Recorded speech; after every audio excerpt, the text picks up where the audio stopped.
ദൃശ്യസാക്ഷ്യം ക്ലബ്ബേഴ്സ് media room പരമ്പരയുടെ 8ാം ഭാഗത്തിലേക്ക് നമ്മൾ കടക്കുകയാണ്.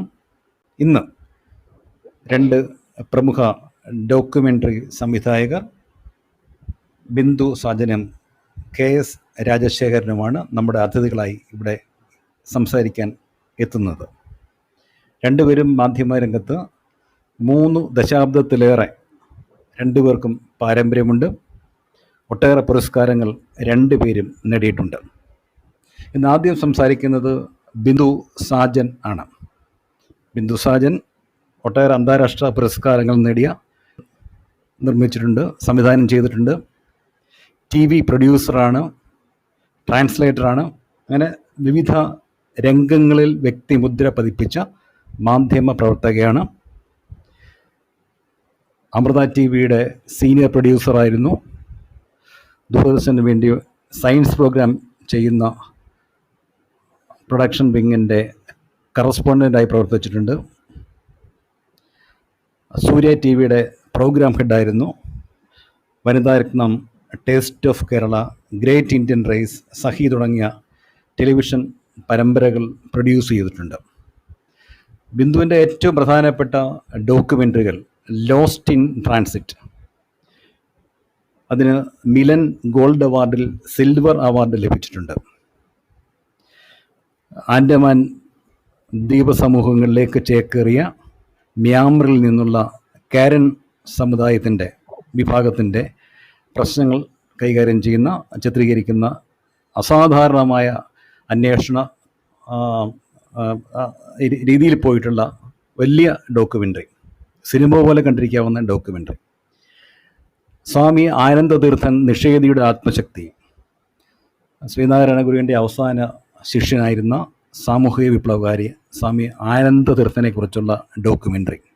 അതും ഇതേപോലെ തന്നെ ഒട്ടേറെ ഗവേഷണങ്ങൾ നടത്തി ചെയ്തിട്ടുള്ള മനോഹരമായ ഡോക്യുമെൻ്ററി. ജലജീവിതം, സ്ത്രീ സാക്ഷ്യങ്ങൾ, അതിൻ്റെ ഇംഗ്ലീഷ് വെർഷനുമുണ്ട്. ടിസിനു വേണ്ടി ചെയ്ത ഡോക്യുമെൻ്ററി. അങ്ങനെ ധാരാളം ഡോക്യുമെൻ്ററികൾ ബിന്ദു സാജൻ്റേതായി ഉണ്ട്. അപ്പോൾ ആദ്യം ബിന്ദു സംസാരിക്കും. അതിനുശേഷം KS രാജശേഖരൻ, അദ്ദേഹം എത്തിയിട്ടില്ല, അദ്ദേഹം എത്തും. രാജശേഖരൻ സംസാരിക്കും.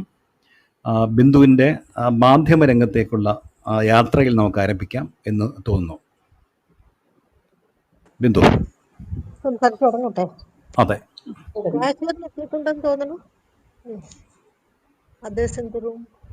ഹലോ, സംസാരിക്കാം. രാജശേഖരൻ എത്തിയിട്ടുണ്ട്, കുഴപ്പമില്ല. ബിന്ദു സംസാരിക്കാം. ഞാൻ മീഡിയയിലോട്ട് വരുന്നതിന് ഏകദേശം ഇപ്പൊ 33 വർഷമായി കാണും. മീഡിയയിൽ വന്നിട്ട് ഞാൻ തുടങ്ങിയത് ആകാശവാണിയിലാണ്, പഠിച്ചുകൊണ്ടിരിക്കുന്ന സമയത്താണ്. പ്രസ് ക്ലബിൽ ഞാൻ ജേർണലിസം പഠിച്ചുകൊണ്ടിരിക്കുന്ന സമയത്താണ് ആകാശവാണിയിൽ കാഷ്വൽ റിപ്പോർട്ടറായിട്ട് ഞാൻ കുറച്ച് നാൾ അവിടെ ജോലി ചെയ്തിരുന്നു. അതിനുശേഷം ഞാൻ ദൂരദർശനില് ഇലക്ഷൻ റിപ്പോർട്ടിംഗ് ആയിട്ടാണ്, ദൂരദർശനിലും കാഷ്വലായിരുന്നു, ഇലക്ഷൻ റിപ്പോർട്ടിംഗ് ആയിരുന്നു അവിടെ ചെയ്തതിന്റെ തുടക്കം. അങ്ങനെയാണ് മീഡിയയിലോട്ട് വരുന്നത്. പിന്നെ ഞാൻ ഒരുപാട് ചാനലിൽ പല ഏഷ്യാനെറ്റ് ന്യൂസിലായിരുന്നു ഞാൻ ശരിക്കും പ്രൈവറ്റ് ചാനലിൽ തുടങ്ങിയത്. ഏഷ്യാനെറ്റിന്റെ തുടക്കം, വളരെ തുടക്കത്തിലായിരുന്നു ഞാൻ അവിടെ വർക്ക് ചെയ്തത്. ബിന്ദു ഒരു കുറച്ചും കൂടെ ഒന്ന് മൈക്ക് എടുത്ത് വെക്കോ, ക്ലാരിറ്റി പ്രശ്നമുണ്ടോ അല്ലേ ഹേമ? ചെറുതായിട്ട് അത് ഒരു കേൾക്കുന്നുണ്ടോ? ശബ്ദത്തിന് ഒരു വേവ് പോലെയാണ് വരുന്നത്. കുറച്ചും കൂടെ അടുത്ത് വെച്ച് കുറച്ചും കൂടെ ഉറക്കെ സംസാരിക്കുകയാണെങ്കിൽ വ്യക്തമാകും. അടുത്ത് വെച്ച ഇപ്പൊ ഓക്കെ ആണോ? ഇപ്പൊ കമ്പാരിറ്റീവ്ലി ബെറ്റർ ആണ്. ഓക്കെ, എന്താ അങ്ങനെ വരുന്നതെന്ന് എനിക്ക് അറിഞ്ഞൂടാ. ഇപ്പം കുഴപ്പമില്ല. ഞാൻ ഏഷ്യാനെറ്റിന്റെ തുടക്കത്തിൽ ഏഷ്യാനെറ്റ് ന്യൂസിൽ ഞാൻ തുടങ്ങിയിരുന്നു. കുറച്ചുനാൾ ന്യൂസിൽ വർക്ക് ചെയ്തിരുന്നു. എന്തായിട്ട്? ഏഷ്യാനെറ്റ് ന്യൂസിൽ വർക്ക് ചെയ്തിരുന്നു. ഞാൻ റിപ്പോർട്ടറായിട്ട് വർക്ക് ചെയ്തിരുന്നു. ഞാൻ നീലിൻ സാറിന്റെ കീഴിലായിരുന്നു. ഞാൻ അന്ന് നീലിനായിരുന്നു എന്റെ ബോസ്. അന്ന് അവിടെ വർക്ക് ചെയ്തിരുന്നു. അതിനുശേഷം ഇതിന് ഇടയ്ക്കൂടെ എന്റെ മാരേജ് കഴിഞ്ഞായിരുന്നു. അപ്പം ഓരോ ഹസ്ബൻഡിന്റെ ട്രാൻസ്ഫറിനനുസരിച്ചിട്ടും ഞാൻ ജോലി റിസൈൻ ചെയ്ത് പോവുകയും പിന്നെ തിരിച്ചു വന്നിട്ട് പുതിയൊരു ഇതിൽ ജോയിൻ ചെയ്യുമായിരുന്നു. അപ്പൊ അങ്ങനെ പല ചാനലിലും വർക്ക് ചെയ്തിട്ടുണ്ട് ഞാൻ. അമൃത TVയിലാണ് ഏറ്റവും കൂടുതൽ നാൾ വർക്ക് ചെയ്തത്. ഉം. കുറച്ചുനാള് ബിഗ് സിനർജിയില് നിങ്ങൾക്കുമാകാം കോടീശ്വരൻ എന്നൊരു ഷോ ഉണ്ടായിരുന്നു, സുരേഷ് ഗോപി ചെയ്തിരുന്നത്. ഉം. ആ ഷോയുടെ ഷോ ഡയറക്ടർ ആയിരുന്നു. ഉം. ബിഗ് സിനർജിയിൽ വേണ്ടി ഞാൻ വർക്ക് ചെയ്തിരുന്നു. അപ്പം അങ്ങനെ എനിക്ക് തോന്നുന്നു ഏകദേശം ഒരു 18 വർഷത്തോളം ഞാൻ ടെലിവിഷൻ ചാനലിൽ വർക്ക് ചെയ്തിട്ട് പിന്നെ ഏകദേശം അത് മടുത്തിട്ടാണ് ഞാൻ അതെല്ലാം വിട്ടിട്ട് ഫ്രീലാൻസർ ആയതും പിന്നെ ഡോക്യുമെന്ററീസിൽ തന്നെ കോൺസെൻട്രേറ്റ് ചെയ്യാം എന്നൊരു തീരുമാനം എടുത്തതും അതിനുശേഷമായിരുന്നു. ഉം. അപ്പൊ ഈ പ്രധാനപ്പെട്ട ഡോക്യുമെന്ററികൾ, അതിന്റെ അനുഭവങ്ങൾ ഓരോന്നായിട്ട് പറയാം. എനിക്ക് തോന്നുന്നു ഞാൻ ചെയ്തതിൽ ഏറ്റവും ചലഞ്ചിങ് ആയിട്ട് ഞാൻ ചെയ്ത രണ്ട് ഡോക്യുമെന്ററി എനിക്ക് പറയാൻ പറ്റും ചെയ്തതിൽ ഏറ്റവും ചലഞ്ചിങ്. ഒന്ന് ആൻഡമാനിലെ കാരിയൻ ട്രൈബിനെ കുറിച്ചിട്ടുള്ള ഡോക്യുമെന്ററി ലോസ്റ്റ് ഇൻ ട്രാൻസിറ്റ്. അതിനാണ് ഈ തവണത്തെ സ്റ്റേറ്റ് അവാർഡും കിട്ടിയിരിക്കുന്ന ആ ഡോക്യുമെന്ററിക്ക് തന്നെയായിരുന്നു. ഉം. അത് വളരെ ചലഞ്ചിങ് ആയിരുന്നു. അത് ഒന്നാമത്തെ കാര്യം, അവിടെ ഒരിക്കലും ഇന്നുവരെ ആരും ക്യാമറ വെച്ചിട്ടുണ്ടായിരുന്നില്ല. അവരെ കുറിച്ച് ചെയ്യുന്ന ആദ്യത്തെ അവരുടെ പ്രദേശത്ത് ആദ്യമായി ക്യാമറ വെക്കുന്ന എന്തെങ്കിലും ചെയ്യുന്ന ഒരാള് ഞങ്ങളായിരുന്നു. അവരുടെ ഭാഷ വളരെ വ്യത്യസ്തമായിരുന്നു. കരൺ ലാംഗ്വേജ് ആയിരുന്നു. അവിടെ ഇംഗ്ലീഷ് അറിയാവുന്നവരോ ഹിന്ദി അറിയാവുന്നവരോ ആയിട്ടുള്ള ആരും ഇല്ലായിരുന്നു. വളരെ ഇന്റീരിയർ ആയിട്ടുള്ള ഒരു സ്ഥലമായിരുന്നു. എന്റെ ഹസ്ബൻഡിന് ആൻഡമാനിൽ നിക്കോബാറിൽ ദൂരദർശനിൽ ജോലി ഉണ്ടായിരുന്ന സമയത്ത് ഞാൻ കൂടെ പോവുകയും അവിടെ വെച്ച് ബൈ ചാൻസ് ഇവരെ അങ്ങോട്ട് പോയി ഇവിടെ പരിചയപ്പെടുകയായിരുന്നു ഉണ്ടായത്. അത് വളരെ ചലഞ്ചിങ് ആയിരുന്നു. വളരെ നാളത്തെ പ്രോജക്റ്റുമായിരുന്നു ആ Karan tribe lost in transit.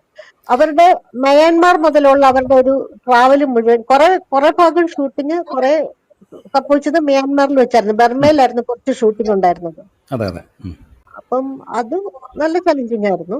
പിന്നെ ഇപ്പൊ ചെയ്ത ആനന്ദതീർത്ഥന്റെ ഡോക്യു ഫിക്ഷനും കുറച്ച് ചലഞ്ചിങ് ആയിരുന്നു.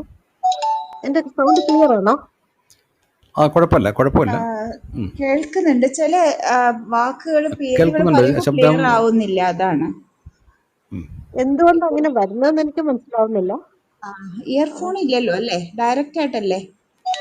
ഡയറക്റ്റ് ആയിട്ടാണ്. ഇടയ്ക്ക് വേറെ ശബ്ദങ്ങളൊക്കെ കേൾക്കുന്നു.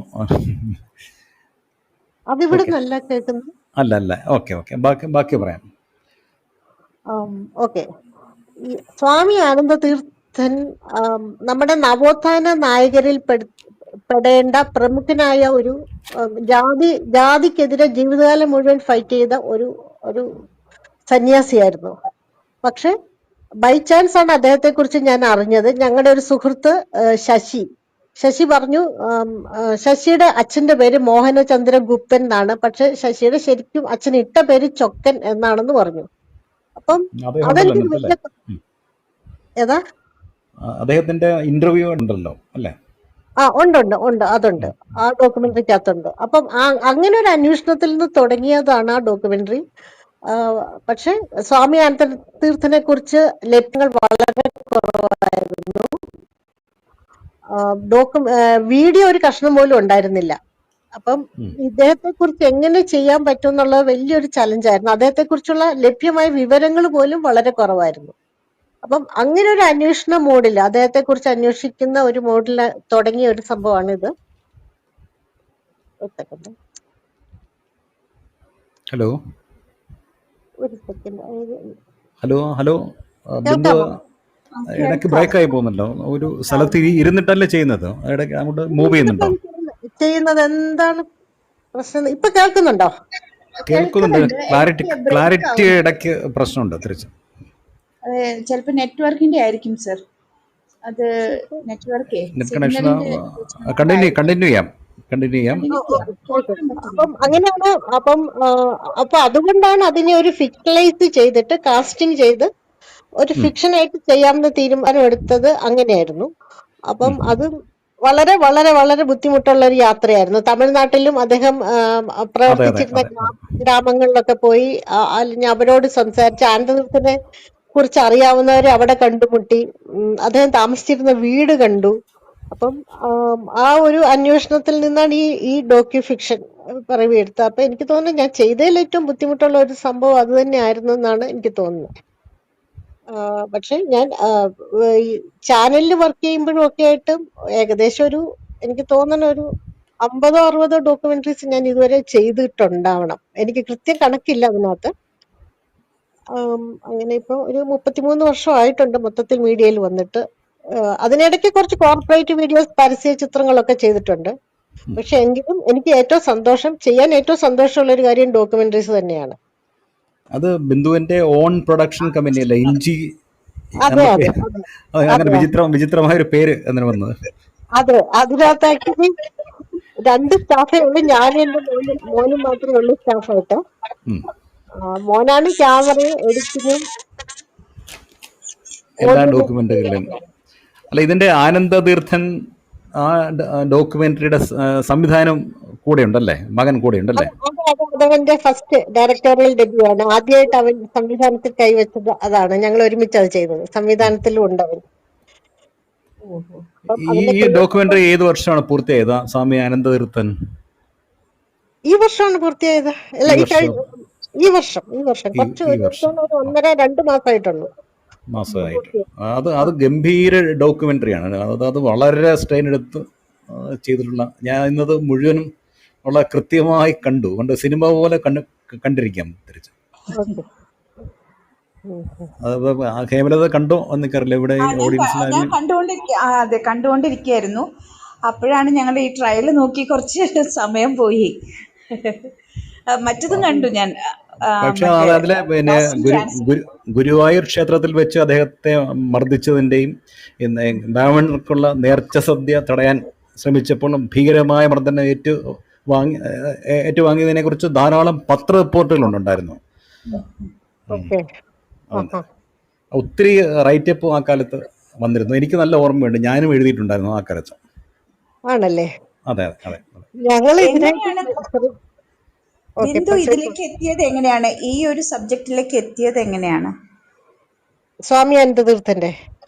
അതെ, ലോസ്റ്റ് ഇൻ ട്രാൻസിറ്റ് ആണെങ്കിലും ഒരു വെറൈറ്റി സബ്ജക്ട്സ് ആണല്ലോ. ഇതിപ്പോ സാധാരണ ഇവിടുത്തെ ഡോക്യുമെന്ററീസ് ചെയ്യുന്ന ഒരു സംഭവമല്ല.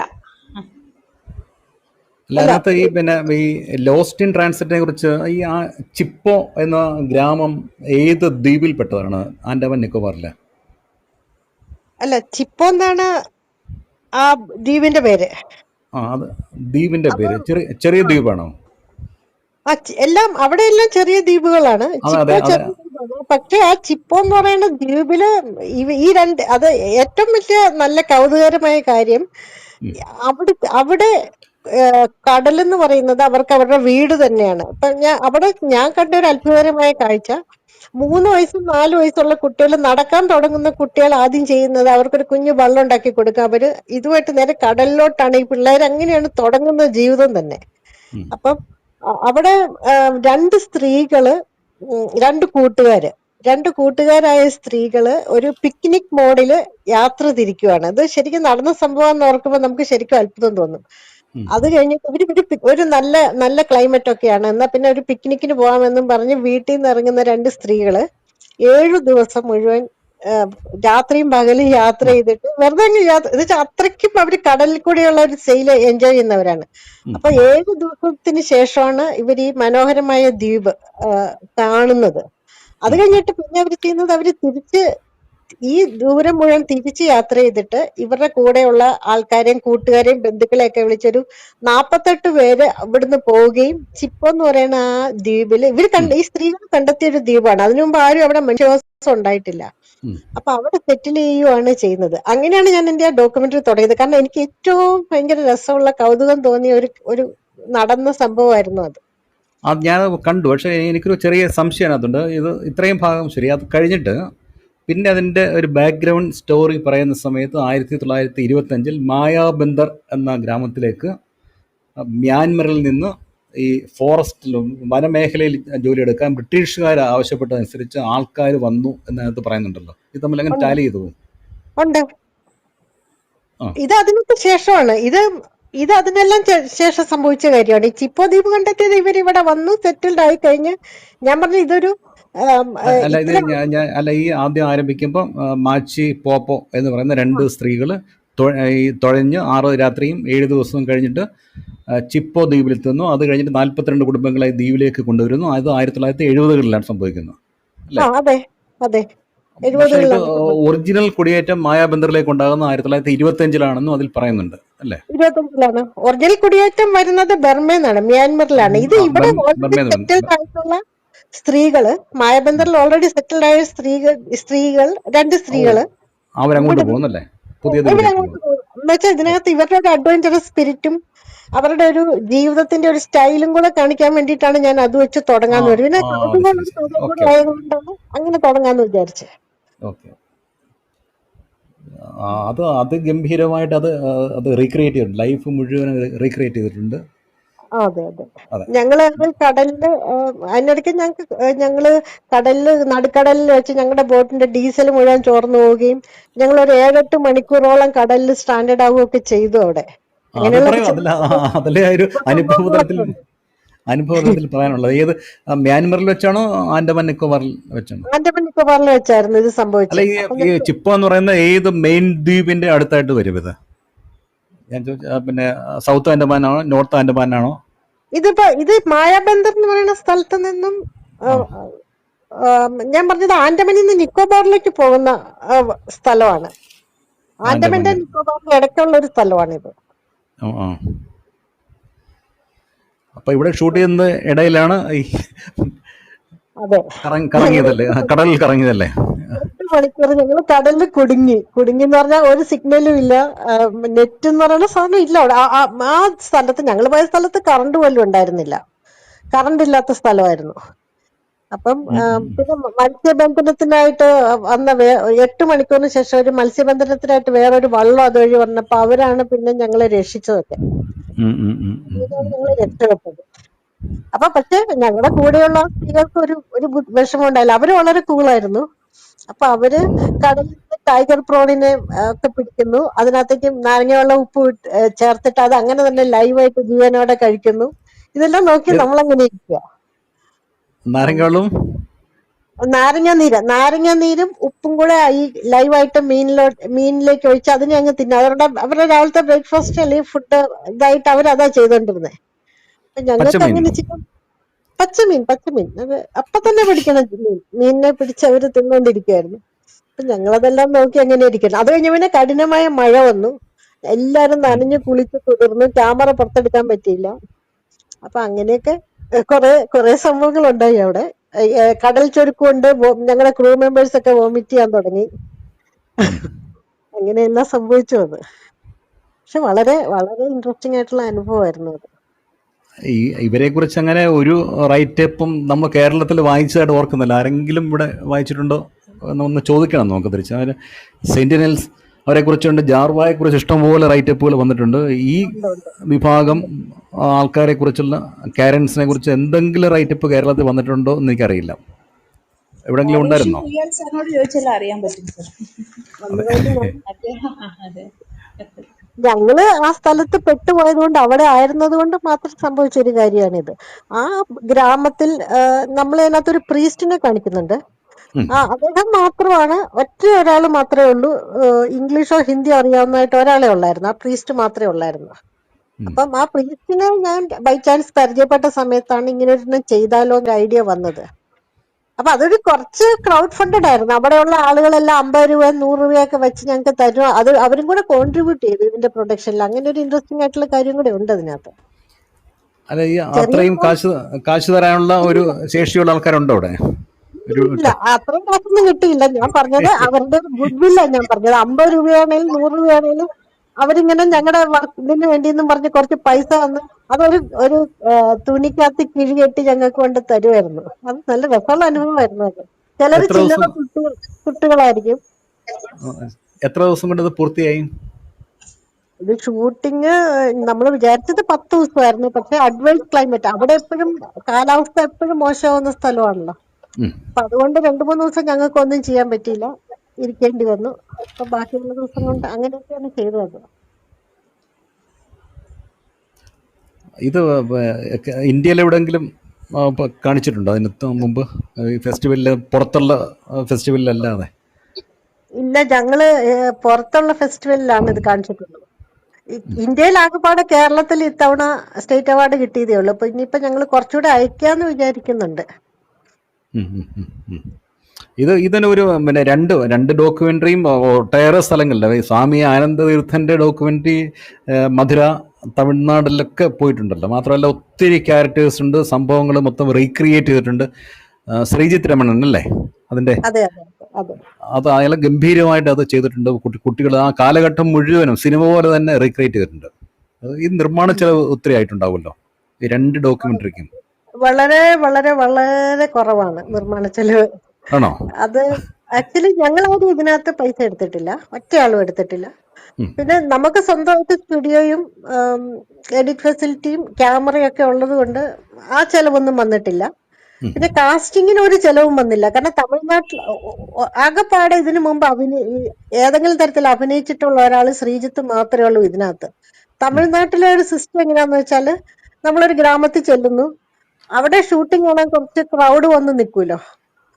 അപ്പം അതിനകത്തുനിന്ന് ഓൺ ദ സ്പോട്ട് നമ്മൾ ഓരോരുത്തരെ എടുക്കുന്നു, അവരോടൊന്ന് അഭിനയിക്കാവോ എന്ന് ചോദിക്കുന്നു. ഒന്നാമത് തമിഴ് എനിക്ക് കൃത്യം മനസ്സിലാവില്ല, കുറച്ച് ചെന്തമിഴാണ് അവരുടെ, തമിഴ് മനസ്സിലാവാൻ ബുദ്ധിമുട്ടായിരുന്നു. അപ്പം പക്ഷെ എന്നാലും അവര് വളരെ എന്തൂസിയാസ്റ്റിക് ആയിരുന്നു, എല്ലാവർക്കും അഭിനയ താല്പര്യമുള്ളവരായിരുന്നു. ഇതിനു മുമ്പ് അഭിനയിച്ചിട്ടുള്ള ആരും അതിനകത്തില്ല, ശ്രീജിത്ത് ഒഴിച്ച്. ബാക്കി എല്ലാവരും ജീവിതത്തിൽ ആദ്യമായിട്ട് ക്യാമറയുടെ മുമ്പിൽ നിന്ന് അഭിനയിക്കുന്നവരായിരുന്നു. പക്ഷെ അത് ഒട്ടും തോന്നില്ല, അത്രയ്ക്ക് ഒരു നാച്ചുറൽ ഫ്ലോയിൽ അത് ചെയ്തിട്ടുണ്ട്. കുട്ടികൾ പ്രത്യേകിച്ചും ഉണ്ട്, കുട്ടികളും ഉണ്ട്, അവര് നന്നായിട്ട് ചെയ്തിട്ടുണ്ട്. നമ്പർ ഓഫ് ഷൂട്ടിംഗ് ഡേയ്സും വളരെ കുറവായിരുന്നു. കാരണം ഇതിനകത്ത് ബഡ്ജറ്റ് തീരെ ഉണ്ടായിരുന്നില്ല ഈ വർക്കിന്. അപ്പം ഡേയ്സ് കുറവായിരുന്നു.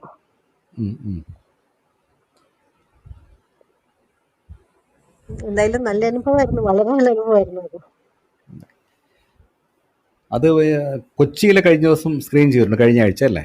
സ്വാമി ആനന്ദ തീർത്ഥൻ കേരളത്തിൽ ഇപ്പൊ ഒരു 7-8 സ്ക്രീനിങ് കഴിഞ്ഞു അതിന്റെ. എല്ലാ സ്ഥലത്തും ചെയ്തു. പാലക്കാട്ട് ഞങ്ങൾക്കൊരു അവാർഡ് കിട്ടിയിരുന്നു അതിന്. Panchajanyam film ഫെസ്റ്റിവലിലെ best documentary award കിട്ടിയിരുന്നു.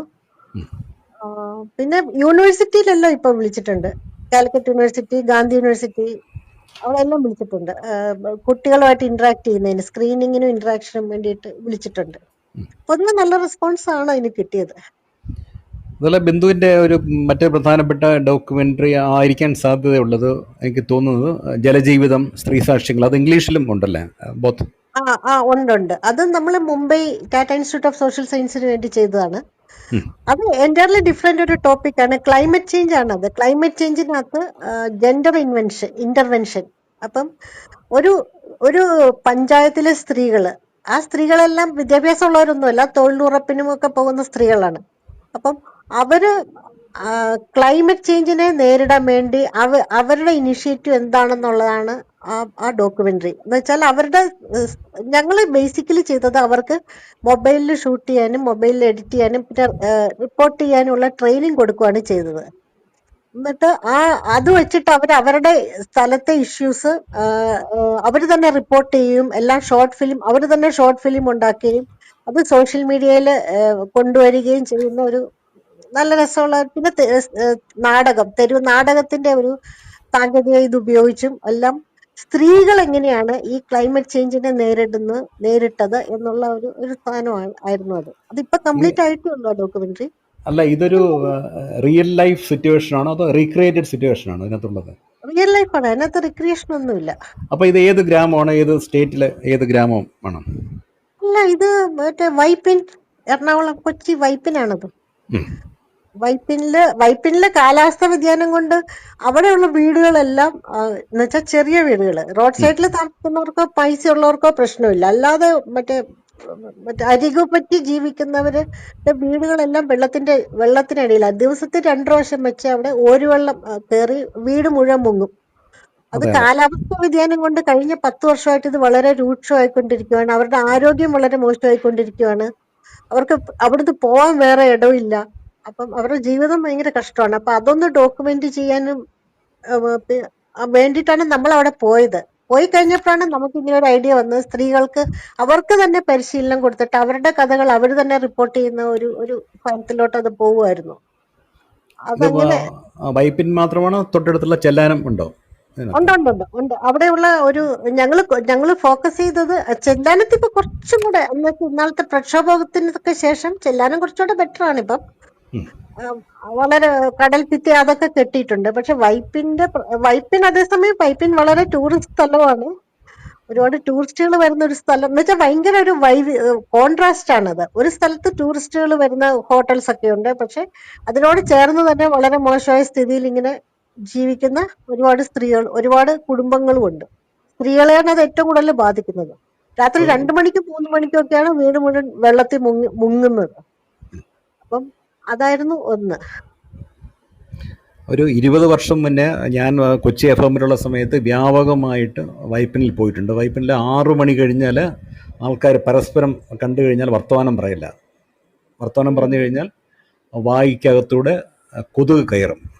ആഹാരം കഴിക്കുന്നത് തന്നെ പ്രത്യേക കുട ഉണ്ടാക്കി അതിന് താഴെ ഇരുന്നിട്ടായിരുന്നു. അതിനിപ്പോഴും വലിയ മാറ്റമൊന്നും ഉണ്ടെന്ന് തോന്നുന്നില്ല. സ്ഥലങ്ങളിൽ പോയപ്പോ ഞങ്ങൾക്ക് അങ്ങനെയാ തോന്നിയത്. നടക്കാൻ പോലും പറ്റില്ല, അവിടെ മുഴുവൻ വെള്ളം കയറി. അത് വേനൽക്കാലത്താ, കടുത്ത വേനൽക്കാലത്തും ഉള്ള സിറ്റുവേഷൻ ആണത്. വേനൽക്കാലത്ത് പോലും ഇതാണ് സ്ഥിതി അവിടെ. അപ്പം കാലാവസ്ഥാ വ്യതിയാനത്തിന്റെ ഒരു ഡയറക്റ്റ് ഇമ്പാക്റ്റ് ആണ്. കാരണം കഴിഞ്ഞ 10 വർഷമായിട്ടാണ് ഇത് ഇത്രയും രൂക്ഷമായിക്കൊണ്ടിരിക്കുന്നത്. പക്ഷെ ഞങ്ങൾക്ക് അതിനകത്ത് കുറെ ഇമ്പാക്റ്റ് ഉണ്ടാക്കാൻ പറ്റി. ഒരു ഗവൺമെന്റ് ശ്രദ്ധയിൽപ്പെടുത്താനും ഡിസാസ്റ്റർ മാനേജ്മെന്റ് ഡിപ്പാർട്ട്മെന്റിന്റെ കീഴിൽ ഈ സംഭവം കൊണ്ടുവരുവാനും ഒക്കെ ഉള്ള ഒരു അത്രയൊക്കെ നമുക്ക് സാധിച്ചിട്ടുണ്ട് ഈ ഡോക്യുമെന്ററിയിലൂടെ. ബിന്ദു, ഈ ഡോക്യുമെൻ്ററികൾ മുഴുവനും ഏതെങ്കിലും ഒരു സോഷ്യൽ ഇഷ്യൂസ് ആണ് നമ്മളിപ്പോൾ ചർച്ച ചെയ്തിട്ടുള്ള 3 ഡോക്യുമെൻ്ററികളിലും. ഞങ്ങൾ ഇപ്പൊ ആലപ്പുഴയിൽ ഞങ്ങളിപ്പോ ചെയ്ത ഗ്രീൻ സിംഫണി എന്ന് പറഞ്ഞൊരു ഡോക്യുമെന്ററി ഉണ്ട്. അതിപ്പം മറ്റേ എൻവയോൺമെന്റ് ഫെസ്റ്റിവൽ ഡൽഹിയിലെ സെമി ഫൈനലിൽ വരെ എത്തി നിൽക്കുവാണ്, സെലക്ടഡ് ആയിട്ടുണ്ടത്. അപ്പം അത് ഇതുപോലെ തന്നെയാണ്, സോഷ്യൽ ഇഷ്യൂ തന്നെയാണ്. അവിടുത്തെ വാട്ടർ പൊല്യൂഷൻ ആണ്, ആലപ്പുഴയിലെ വാട്ടർ പൊല്യൂഷൻ ആണ് ഗ്രീൻ സിംഫണി എന്ന് പറഞ്ഞ ഡോക്യുമെന്ററി.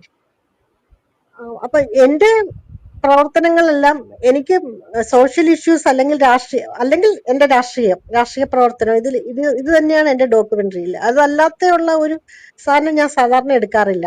എന്റെ പ്രവർത്തനത്തിൽ സാമൂഹ്യ പ്രതിബദ്ധതയുടെ ഭാഗമായിട്ടാണ് ഞാൻ ഡോക്യുമെന്ററി ചെയ്യുന്നത്. അത് ആനന്ദതീർത്ഥന്റെ ബയോപിക് ആണെങ്കിൽ പോലും അത് വലിയൊരു സോഷ്യൽ ഇഷ്യൂ ആണല്ലോ. നിഷേധിയുടെ ആത്മശക്തി എന്ന ടൈറ്റിലിനകത്ത് തന്നെ അത് വ്യക്തമാണ്, അല്ലേ? തീർച്ചയായിട്ടും. അപ്പൊ ഈ ഗ്രീൻ സിംഫണി അത് പൂർത്തിയാക്കിയ ഡോക്യുമെന്ററി ആണല്ലേ? പൂർത്തിയാക്കിയതാണ്. ഞങ്ങളിപ്പം ആദ്യമായിട്ടൊരു ഫെസ്റ്റിവലിന് അയച്ചതാണ്. അവിടെ എൻവയോൺമെന്റ് ഡൽഹിയിലുള്ള നാഷണൽ എൻവയോൺമെന്റ് ഫെസ്റ്റിവൽ ഇല്ലേ, ഫിലിം ഫെസ്റ്റിവൽ. അപ്പൊ അതിനകത്ത് ഇപ്പം സെമി ഫൈനലിൽ വരെ എത്തിയിട്ടുണ്ട്. മുമ്പോട്ട് ഇനി എങ്ങനെയാണെന്നുള്ള അറിയില്ല, അടുത്ത സ്റ്റെപ്പ് ആവുന്നേ ഉള്ളൂ അതിന്റെ. അത് നല്ല കഷ്ടപ്പെട്ട് ചെയ്ത ഒരു ഡോക്യുമെന്ററി തന്നെയാണ്. കാരണം കംപ്ലീറ്റ് ഷൂട്ടിങ് നമ്മൾ ഈ മലിനജലത്തിൽ തന്നെ നിന്ന് അങ്ങനെ തന്നെ ചെയ്തൊരു ഡോക്യുമെന്ററി അത് ഗ്രീൻ സിംഫണി. ഓക്കെ, ഇതിപ്പം പൂർണ്ണമായിട്ടും ഡോക്യുമെന്ററി നിർമ്മാണത്തിലേക്ക് ശ്രദ്ധ കേന്ദ്രീകരിക്കുന്നു ഇപ്പോൾ, അല്ലേ? 2017 മുതൽ ഫ്രീലാൻസ് ആയിട്ട് ഇതിലേക്ക് തന്നെ ഈ മേഖലയിൽ തന്നെ പ്രവർത്തിക്കുന്നു. ഇനി വരുന്ന മേജർ പ്രൊജക്ട് കാര്യങ്ങൾ എന്തൊക്കെയാണ്? സത്യം പറഞ്ഞാൽ നമ്മൾ ഇതിന്റെ അവസാനമാണ് പറയേണ്ടത്. ബിന്ദു പറഞ്ഞത് ഭാഗികമായതുകൊണ്ടാണ് ചോദ്യങ്ങൾ ചോദിക്കേണ്ടി വന്നത്. അതെ. ഇനി വരുന്ന ഇപ്പൊ ചെയ്യുന്ന പ്രോജക്റ്റ് നമ്മളിപ്പം വൈപ്പിനിൽ ചെയ്തതിന്റെ തന്നെ ഫോളോ അപ്പ് ഡോക്യുമെന്ററി തന്നെയാണ്. ടിസിന് വേണ്ടി തന്നെയാണ് ചെയ്യുന്നത്. പിന്നെ വേറൊരു ഡോക്യുമെന്ററി ഇപ്പൊ ചെയ്യുന്നത് IIT മുംബൈക്ക് വേണ്ടിയിട്ട് ഒരു ഡോക്യുമെന്ററി ചെയ്യുന്നുണ്ട്. അതും എൻവയോൺമെന്റ് ഡോക്യുമെന്ററി ആണ്. പിന്നെ തെയ്യത്തെ ബേസ് ചെയ്ത് തെയ്യം കലാകാരന്റെ ജീവിതത്തെ ബേസ് ചെയ്ത് വേറൊരു സാധനം, അത് പൈപ്പ് ലൈനിലുണ്ട്. അതിന്റെ ഇനീഷ്യൽ വർക്ക് തുടങ്ങിയിട്ടേ ഉള്ളൂ, ഷൂട്ടിംഗ് ഒന്നും ആയിട്ടില്ല. അത് സംസാരിച്ച് തുടങ്ങിയിട്ടേ ഉള്ളൂ. അപ്പൊ ഈ 3 ഇപ്പൊ നിലവിലുള്ള പ്രോജക്ട്സ്. ഇതിലെ 2-3 ഡോക്യുമെന്ററികൾക്ക് സാജന്റെ പിന്നീട് സ്വാമി ആനന്ദതീർത്ഥന്റെ ഡോക്യുമെന്ററിക്ക് മകൻ കൂടെ സംവിധാനം ചെയ്തിട്ടുണ്ട്, അല്ലേ? അപ്പോൾ ഒരു കുടുംബം മുഴുവനും ഡോക്യുമെന്ററി ആയിട്ട് പല സ്റ്റേജിൽ ബന്ധപ്പെടുന്നുണ്ട്. അത് ഇവിടെ ഇരിക്കുന്നവർക്ക് അറിയാം എന്ന് ഞാൻ വിശ്വസിക്കുന്നു. കാര്യം സാജൻ ബിന്ദുവിന്റെ ജീവിത പങ്കാളി ദൂരദർശന്റെ മുൻ ഡയറക്ടറായിരുന്നു, പ്രോഗ്രാം ഹെഡായിരുന്നു. എല്ലാവർക്കും അറിയാം എന്ന് ഞാൻ വിചാരിക്കുന്നു. ഗ്രീൻ കേരള എക്സ്പ്രസ് ഉൾപ്പെടെയുള്ള ദൂരദർശന്റെ പരിപാടികൾ അദ്ദേഹത്തിൻ്റെതാണ്. നമ്മൾ ഈ പരമ്പരയിൽ തന്നെ പല പ്രാവശ്യം അദ്ദേഹത്തിൻ്റെ പേര് നമ്മൾ ചർച്ച ചെയ്തിട്ടുണ്ട്. അപ്പോൾ അഭിജിത്ത് നാരായണൻ അല്ലേ മകൻ? അതെ മോന.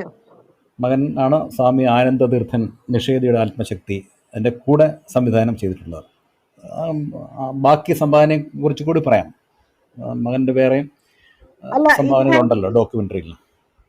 അല്ല, ഇതിനകത്ത് ക്യാമറയും എഡിറ്റിങ്ങും ഓഡിയോ മിക്സിങ്ങും കളർ ഗ്രേഡിങ്ങും എല്ലാം അബുവ ചെയ്തിട്ടുള്ളത്. ഞങ്ങള് അതിനകത്ത് ബാക്ക്ഗ്രൗണ്ട് മ്യൂസിക്കും സൗണ്ട് ഡിസൈനും മാത്രമേ നമ്മൾ പുറത്തു കൊടുത്തിട്ടുള്ളൂ. ഒക്കെ എല്ലാം അവനാ ചെയ്തത്. അപ്പൊ ഞങ്ങള് ഷൂട്ടിങ്ങിന് പോകുന്നത് ഒരു ടീം, ഞങ്ങൾ 3 പേരും കൂടിയാണ് പോകുന്നത്. ഒരു സെക്കൻഡ് ക്യാമറ വേണ്ടി വരുവാണെങ്കിൽ സെക്കൻഡ് ക്യാമറ ഞാൻ ചെയ്യും, മെയിൻ ക്യാമറ അവൻ ചെയ്യും. അങ്ങനെയാണ് ഞങ്ങൾ സാറിന് പോകുന്നത്. ഒരു ഫാമിലി ട്രിപ്പ് പോലെയാണ് നമ്മുടെ ഒഫീഷ്യൽ ഷൂട്ടിംഗ് ട്രിപ്പുകൾ.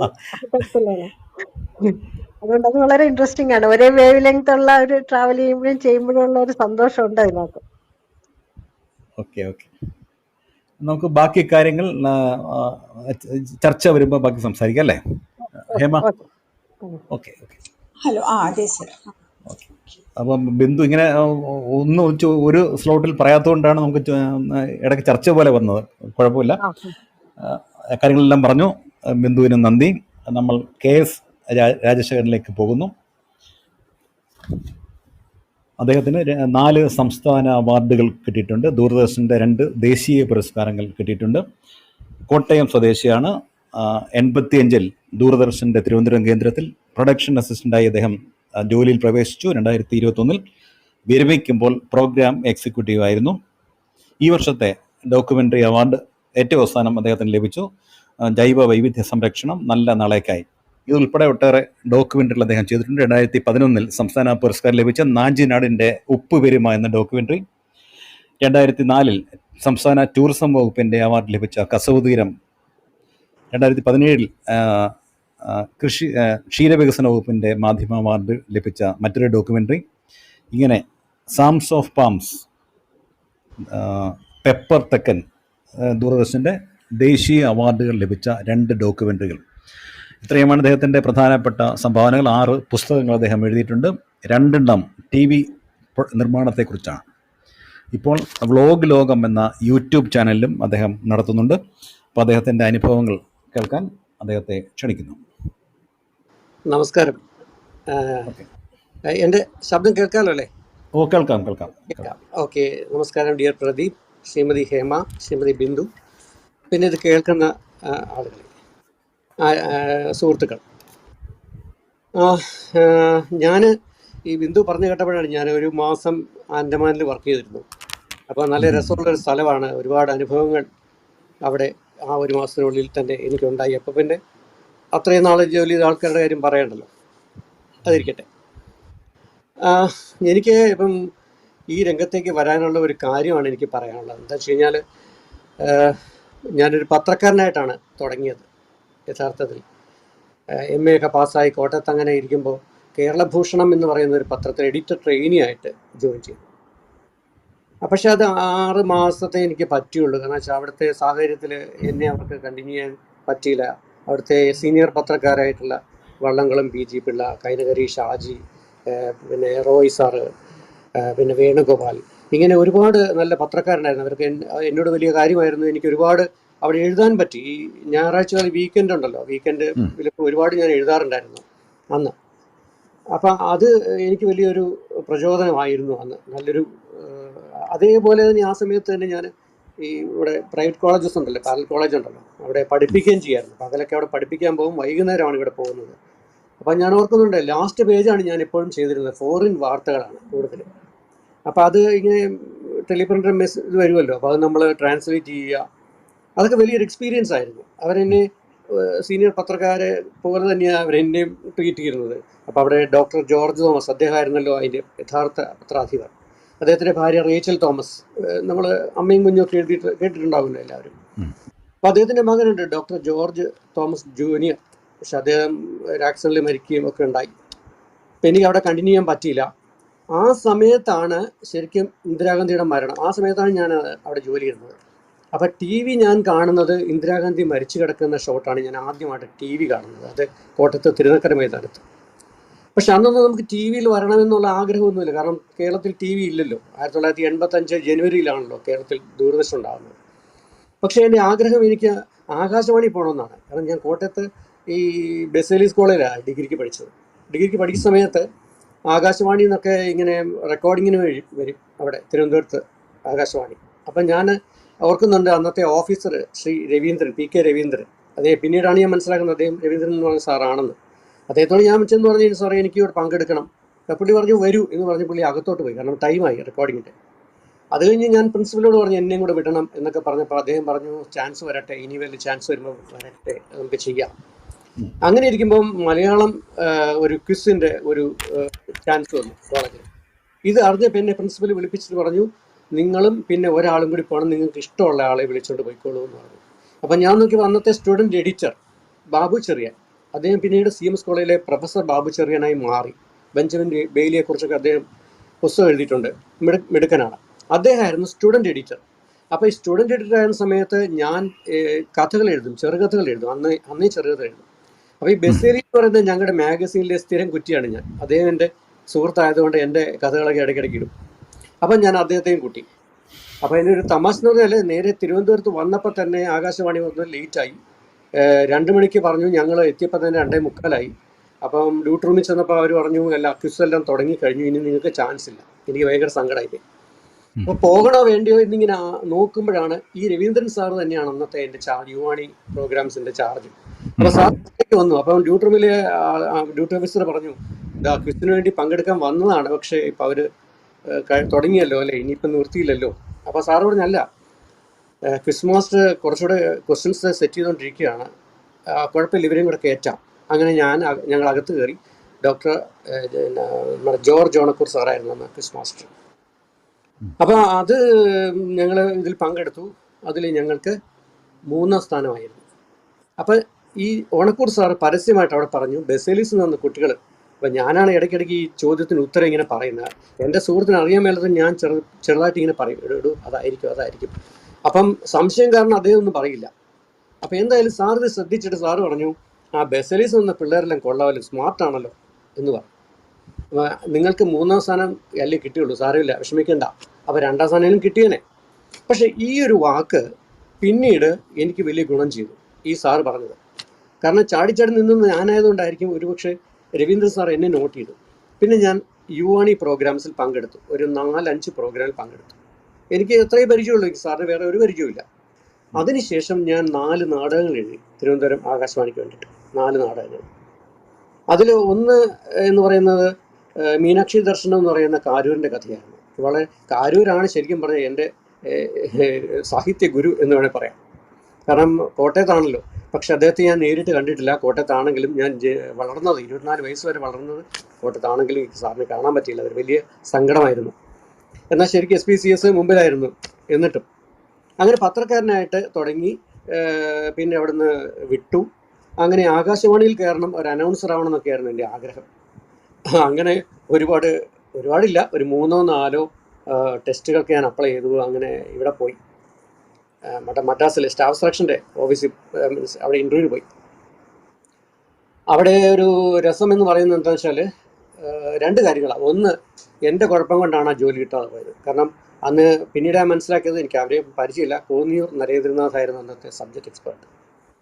അപ്പം ഞാൻ പത്രത്തിൽ വർക്ക് ചെയ്യുന്ന സമയത്താണ് അദ്ദേഹം ഇങ്ങനെ കുറേ ചോദ്യങ്ങൾ ചോദിച്ചു. കോട്ടയത്താണ് വീടല്ലേ, എന്ത് ചെയ്യുന്നു നിങ്ങൾ, മറ്റേ കേരളപക്ഷത്തിലാണല്ലോ എന്നൊക്കെ പറഞ്ഞിട്ട് ഇങ്ങനെ കൊച്ചു വർത്താനൊക്കെ പറഞ്ഞു. ജോർജ് തോമസ് എന്ത് പറയുന്നു എന്നൊക്കെ പറഞ്ഞിട്ട്, അത് ഇൻ്റർവ്യൂ ആണെന്ന് ഞാൻ മനസ്സിലാക്കിയില്ല. പുള്ളി ചോദിക്കുന്ന ചോദ്യം ഇതാണ്, എത്രയാണ് ഇപ്പോഴത്തെ നിങ്ങളുടെ സർക്കുലേഷൻ? ഞാൻ പറഞ്ഞു അതെനിക്കറിയില്ല. അല്ല, നമ്മുടെ കേന്ദ്രയുടെ ഒരു ഇതുണ്ടല്ലോ, എന്തെന്നാ ഈ കോളം ഉണ്ടല്ലോ, എന്തായിരുന്നു, എന്താ അറിയില്ല. ഇന്നലത്തെ എഡിറ്റോറിയൽ എന്തായിരുന്നു, അറിയില്ല. ഇങ്ങനെ ഒന്നും എനിക്കറിയില്ല. അപ്പം ഞാൻ വിചാരിച്ചു ഇനിയാണ് ചോദ്യം വരാൻ പോകുന്നത്.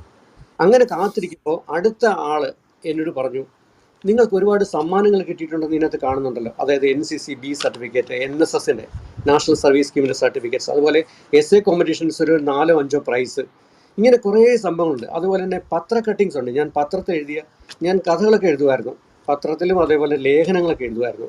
കാരണം പഠിക്കുന്ന കാലത്ത് ഞങ്ങളുടെ ബെസേലിയസിൻ്റെ തൊട്ട് മുമ്പാണല്ലോ മനോരമ. ഇപ്പം മനോരമ ആഴ്ചപ്പതിപ്പിൽ ഉറൂബുണ്ട്. അപ്പം അദ്ദേഹത്തെ കണ്ടിട്ടുണ്ട്, ഞാൻ നേരിട്ട് പോയി സംസാരിച്ചിട്ടുണ്ട്. അതേപോലെ തന്നെ പി ഭാസ്കരൻ മാഷ് ദീപിയെ വർക്ക് ചെയ്യുന്നുണ്ട്, അദ്ദേഹത്തെ പോയി കണ്ടിട്ടുണ്ട്. അതേപോലെ ഞങ്ങളുടെ സാറായിരുന്നു CJ മണ്ണുമൂട് എന്ന് പറയുന്ന കവി, അതേപോലെ ഡോക്ടർ KM തരകൻ. അപ്പം അവരുമായിട്ടുള്ള കോണ്ടാക്ട്സ്. അതേപോലെ തൊട്ട് ബാലരമ എന്ന് പറയുന്ന ചെറിയ പ്രസിദ്ധീകരണത്തിലായിരുന്നു കടവനാട് കുട്ടിക്കൃഷ്ണൻ എന്ന് പറയുന്ന സാറ്. അപ്പം മാത്രമല്ല സാഹിത്യ ക്യാമ്പുകൾ ഒരുപാട് ഞാൻ പങ്കെടുക്കാറുണ്ട്, കാരണം ഇവരുടെയൊക്കെ ഒരു പ്രോത്സാഹനം കൊണ്ടാണ്. അങ്ങനെയുള്ള ഒരു കാലത്താണ് ഇങ്ങനെ ഈ ആകാശവാണിയുമായിട്ടുള്ള ഒരു ബന്ധവും അത് കഴിഞ്ഞ് പിന്നെ ഈ ജോലിക്ക് വേണ്ടി സ്റ്റാഫ് സെലക്ഷന് പോയതും. അപ്പോൾ ഈ ഇൻ്റർവ്യൂവിൻ്റെ ഒരു കാര്യം പറയാനുണ്ടെന്ന് വെച്ചാൽ, അത്രയും ഞാൻ പറഞ്ഞപ്പോൾ ഞാൻ വിചാരിച്ചു ഇനി ചോദ്യങ്ങൾ വരുമായിരിക്കുന്നു. പക്ഷേ ചോദ്യങ്ങളൊന്നും പിന്നെ വന്നില്ല. ഈ സാറ് സബ്ജക്റ്റ് എക്സ്പെർട്ട് വേറെ ഒരാൾ നോക്കിയപ്പോൾ അദ്ദേഹം എന്നോട് ചോദിച്ചു, നിങ്ങൾക്ക് ഒരുപാട് സർട്ടിഫിക്കറ്റ്സ് ഉണ്ടല്ലോ, അതൊക്കെ എടുക്കുമെന്ന് പറഞ്ഞു. ഞാൻ എല്ലാം എടുത്തു കൊടുത്തു. അത് കഴിഞ്ഞിട്ട് ഓക്കെ എന്ന് പറഞ്ഞ് ഇങ്ങനെ പോകുന്നു. പക്ഷേ പിന്നീടാണ് സംഭവം, എൻ്റെ എല്ലാ സർട്ടിഫിക്കറ്റ്സും ശരിക്കും പറഞ്ഞാൽ സ്റ്റാഫ് സെലക്ഷനിൽ പെട്ടുപോയായിരുന്നു. ഞാൻ ഓർക്കുന്നേ ഇല്ല ഞാൻ അവിടെ ഇട്ടിട്ടാണ് പോകുന്നതെന്നുള്ളത്. ഒരു മാസം കഴിഞ്ഞപ്പോൾ ഒരു കത്ത് വന്നു, വലിയൊരു ബണ്ടിൽ വന്നു, ഒരു വലിയൊരു ഇത്. അതിനകത്ത് സ്റ്റാഫ് സെലക്ഷൻ്റെ കത്താണ്. അപ്പം ഞാൻ വിചാരിച്ചു, ഇത്രയൊക്കെ ഉള്ളൂ സ്റ്റാഫ് സെലക്ഷൻ്റെ ഇൻ്റർവ്യൂ, നമുക്ക് ജോലി കിട്ടിയല്ലോ. തുറന്നു നോക്കിയപ്പോൾ അവരത് എഴുതിയേക്കുവാണ്, നിങ്ങൾ ഉപേക്ഷിച്ചു പോയ നിങ്ങളുടെ സർട്ടിഫിക്കറ്റ്സ് ഇത് അയച്ചു തരുന്നു. സത്യത്തിൽ ഞാൻ എല്ലാ ഭഗവാനെയും വിളിച്ചു പോയി, കാരണം എൻ്റെ എല്ലാ ഡിഗ്രി സർട്ടിഫിക്കറ്റ് എല്ലാം അവിടെയായിരുന്നു. അവർ അയച്ചു നിന്നു. അതെനിക്ക് വലിയൊരു പാഠമായി. പിന്നെ ഒരിക്കലും ഇങ്ങനെ ഉപേക്ഷയായിട്ട് വിചാരിക്കാൻ പാടില്ല എന്ന് പറഞ്ഞു. അത് കഴിഞ്ഞിട്ട് പിന്നെ വീണ്ടും എൻ്റെ ജോലിയിൽ ഞാൻ മുഴുകി. ഓരോരോ സ്ഥലങ്ങളിൽ ജോലിക്ക് വേണ്ടി അപ്ലൈ ചെയ്യും. അങ്ങനെ ഇരുന്നു. ഈ പാൽക്കോളേജിൻ്റെ പഠിത്തം ഒക്കെ ശരിക്കും ഈ പാൽക്കോട് പഠിപ്പിച്ചത് വലിയൊരു സഹായമായിരുന്നു എനിക്ക്. കാരണം വെച്ചാൽ പല കാര്യങ്ങളും നമ്മൾ അവരിൽ നിന്ന് പഠിച്ചത്, പലപ്പോഴും പഠിപ്പിക്കാൻ വേണ്ടി പഠിച്ചതാണ്. അപ്പം എനിക്ക് ഇപ്പോഴും ഓർമ്മയുണ്ട്. ഇപ്പോൾ അന്നത്തെ കാലത്ത് ഈ ജനറൽ നോളജിൻ്റെ ഒരു ആശാനായിരുന്നു ഞാൻ വേണമെങ്കിൽ പറയാം. അപ്പോൾ ഒരു എക്സാമ്പിൾ പറഞ്ഞാൽ, ഇപ്പം സോഷ്യോളജി, സൈക്കോളജി, ഇപ്പോൾ OLOGY, ഞാനൊരു ചെറിയൊരു എക്സാമ്പിൾ പറയുകയാണ്. അങ്ങനെ ഒരു 10-15 വാക്കുകൾ ഞാൻ എഴുതി വെച്ചിട്ടുണ്ട്. എന്ന് പറയുന്നത് പോലെ എല്ലാ കാര്യങ്ങളും ഈ ലോകത്ത് ഏതെല്ലാം രാജ്യങ്ങളിൽ ഏതെല്ലാം പ്രസിഡന്റുമാരുണ്ട്, ഇതൊക്കെ തച്ചിന് പഠിക്കുന്നതാണ്. കാരണം പരീക്ഷയ്ക്ക് പാസ്സായി നമുക്ക് ജോലി കിട്ടണമല്ലോ, അന്ന് ജോലി ഒരു ആവശ്യമായിരുന്നു. മാത്രമല്ല ഈ മറ്റേ കോളേജിൽ 5 മണിക്കൂർ ക്ലാസ്, ഇത്രയും നമ്മൾ അങ്ങ് എക്സോസ്റ്റഡ് ആയിപ്പോവും. അതുകൊണ്ട് എങ്ങനെയും രക്ഷപ്പെടണമെന്ന് വിചാരിച്ചിട്ട് ആകാശവാണിയിൽ എങ്ങനെയാലും ഒരു അനൗൺസർ ആണെന്ന് വെച്ചാൽ ഞാൻ ഒരുപാട് അനൗൺസ്മെൻ്റ് ഒക്കെ എഴുതിയൊക്കെ വായിക്കുകയൊക്കെ ചെയ്യും വീട്ടിൽ. വീട്ടുകാർ ചോദിക്കും, വട്ടാണോ നിനക്ക് ഐസ്മത്ത് വല്ലതും പഠിച്ചാൽ അത്രയും നല്ലതല്ലേ എന്നൊക്കെ പറയും. അങ്ങനെ നടക്കുന്ന കാലത്താണ് ഈ ഒരു ഇത് കാണുന്നത്, എന്താ പറയുന്നത്, നോട്ടീസ് കാണുന്നത്. നമ്മുടെ ദൂരദർശൻ വന്നു. അപ്പോൾ ദൂരദർശൻ വന്നപ്പോഴേക്കും പത്രത്തിലൊക്കെ ഉണ്ട്, അനൗൺസർമാർ ഇതിനു വേണ്ടി ക്യൂ നിൽക്കുന്നു. ആ ദൂരദർശൻ്റെ അകം മുതൽ അങ്ങ് താഴെ ഒരു 1/4 കിലോമീറ്റർ ഉണ്ട് ബസ് സ്റ്റോപ്പ്, അവിടെ വരെ അനൗൺസർമാരുടെ ക്യൂ ഉണ്ടെന്ന് പറഞ്ഞ് പത്രത്തിലൊക്കെ വായിക്കുന്നു. പക്ഷേ എങ്കിലും നമുക്ക് ദൂരദർശൻ കിട്ടുമെന്നുള്ളൊരു പ്രതീക്ഷയൊന്നും ഇല്ലല്ലോ, അതുകൊണ്ട് അങ്ങനെ വിട്ടു. പക്ഷെ ഇങ്ങനെ ഒരു ഇത് കണ്ടപ്പോൾ ഞാൻ വിചാരിച്ചൊന്ന് അപ്ലൈ ചെയ്യാം എന്ന് വിചാരിച്ച് അപ്ലൈ ചെയ്തു. അപ്പോൾ എനിക്ക് ഒരു കാര്യം വ്യക്തമാണ്, അന്നത്തെ ടെസ്റ്റ് നമ്മുടെ ഗവൺമെൻറ് ആർട്സ് കോളേജിൽ വെച്ചായിരുന്നു. അതും കോട്ടയത്തുനിന്ന് വരികയാണ്, വെളുപ്പിനെ കയറി വരികയാണ്. എന്തായാലും 1 മണിക്കൂർ കഴിഞ്ഞപ്പം 2 മണിക്കൂറാണ് ടെസ്റ്റ്. 1 മണിക്കൂർ കഴിഞ്ഞപ്പോൾ ഞാൻ ഇറങ്ങിപ്പോയി. അപ്പോൾ പിന്നീട് ഞാൻ മനസ്സിലാക്കി, എതിരെ ഒരു സാറ് വന്നു. ആ സാറ് ഓഫീസിലെ ഒരു ഹെഡ് ക്ലർക്കായിരുന്നു എന്നുള്ളത്. അപ്പോൾ സാർ എന്നോട് ചോദിച്ചു, എന്താ നിങ്ങൾ ഇത്ര നേരത്തെ പോകുന്നത്? അപ്പം ഞാൻ പറഞ്ഞു, സാറേ എനിക്കറിയാവുന്നതെല്ലാം എഴുതി വെച്ചിട്ടുണ്ട്, പിന്നെ ഇത് കൂടുതലൊന്നും എനിക്ക് എഴുതാനില്ല, എനിക്ക് അറിയാവുന്നതൊക്കെ ഞാൻ ചെയ്തിട്ടുണ്ടെന്ന് പറഞ്ഞു. പക്ഷേ എനിക്ക് ഉറപ്പായിരുന്നു ഏതാണ്ട് എല്ലാ ക്വസ്റ്റ്യൻസിൻ്റെ ആൻസർ ശരിയാണ്, 1-2 തെറ്റ് കാണുമായിരിക്കും. ഞാൻ പ്രതീക്ഷിച്ച പോലെ എന്നെ ഇൻ്റർവ്യൂവിന് വിളിച്ചു. അവിടെയുണ്ട് ചെറിയൊരു കാര്യം.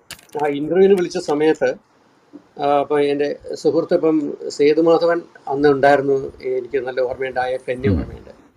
അതേ ഇപ്പം ലൈനിലുണ്ടെന്ന് എനിക്ക് തോന്നുന്നു. ഇതിനകത്ത് ഉണ്ട്. അപ്പം അന്നത്തെ ഇൻ്റർവ്യൂവിൽ എനിക്ക് തൊട്ട് മുമ്പുള്ള ആള് ഈ ഇൻ്റർവ്യൂ ബോർഡുമായിട്ട് വലിയ വഴക്കുണ്ടാക്കി. എന്നിട്ട് അദ്ദേഹം പറഞ്ഞു, ഇവിടെ എങ്ങനെയാണ് ജോലി കിട്ടുന്നതൊക്കെ എനിക്കറിയാം, മറ്റുള്ളവർക്കൊക്കെ എങ്ങനെയാണ് കിട്ടുന്നതെന്നൊക്കെ എനിക്കറിയാം, അതുകൊണ്ട് നിങ്ങളുടെ ഒന്നും എനിക്ക് വേണ്ട. എന്താ കാര്യമൊന്നും എനിക്ക് പിടികിട്ടിയില്ല. എന്തായാലും ഷൗട്ട് ചെയ്ത് ഇറങ്ങിപ്പോയി. അടുത്ത ആൾ ഞാനാണ്. എൻ്റെ എന്താ പറയുന്നത്, എല്ലാ ദൈവങ്ങളെ വിളിച്ച് ഞാനിങ്ങനെ കാത്തിരിക്കുകയാണ് എന്ത് സംഭവിക്കും ഇനി. കാരണം ആ ദേശീയകാരൻ എന്നോട് തീർത്താലോ. ആരൊക്കെയാണ് ഇൻ്റർവ്യൂ ബോർഡിലുള്ളതെന്നും എനിക്ക് അറിഞ്ഞുകൂടാ. പടം കണ്ടിട്ടുണ്ട്, അങ്ങനെ എനിക്ക് മനസ്സിലായിട്ടുണ്ട് ONV സാറിനെയും MD സാറിനെയും. ബാക്കി ആരെയും എനിക്ക് അറിയാൻ മേല, നേരിട്ട് പരിചയപ്പെട്ടിട്ടുമില്ല. കാരണം തിരുവനന്തപുരത്ത് തന്നെ ഞാൻ വളരെ 2 തവണ ആകെ വന്നിട്ടുണ്ട്. അപ്പോൾ ഇതെന്തായാലും 10 മിനിറ്റ് കഴിഞ്ഞപ്പോൾ അവരെന്നെ വിളിച്ചു അകത്തേക്ക്. ഇതൊരു രസകരമായ കാര്യമായതുകൊണ്ടാണ് ഞാൻ പറയുന്നത് കേട്ടോ. അകത്തേക്ക് വിളിച്ചപ്പോൾ ഞാൻ നേരെ കാണുന്ന ONV സാറിനെയാണ്.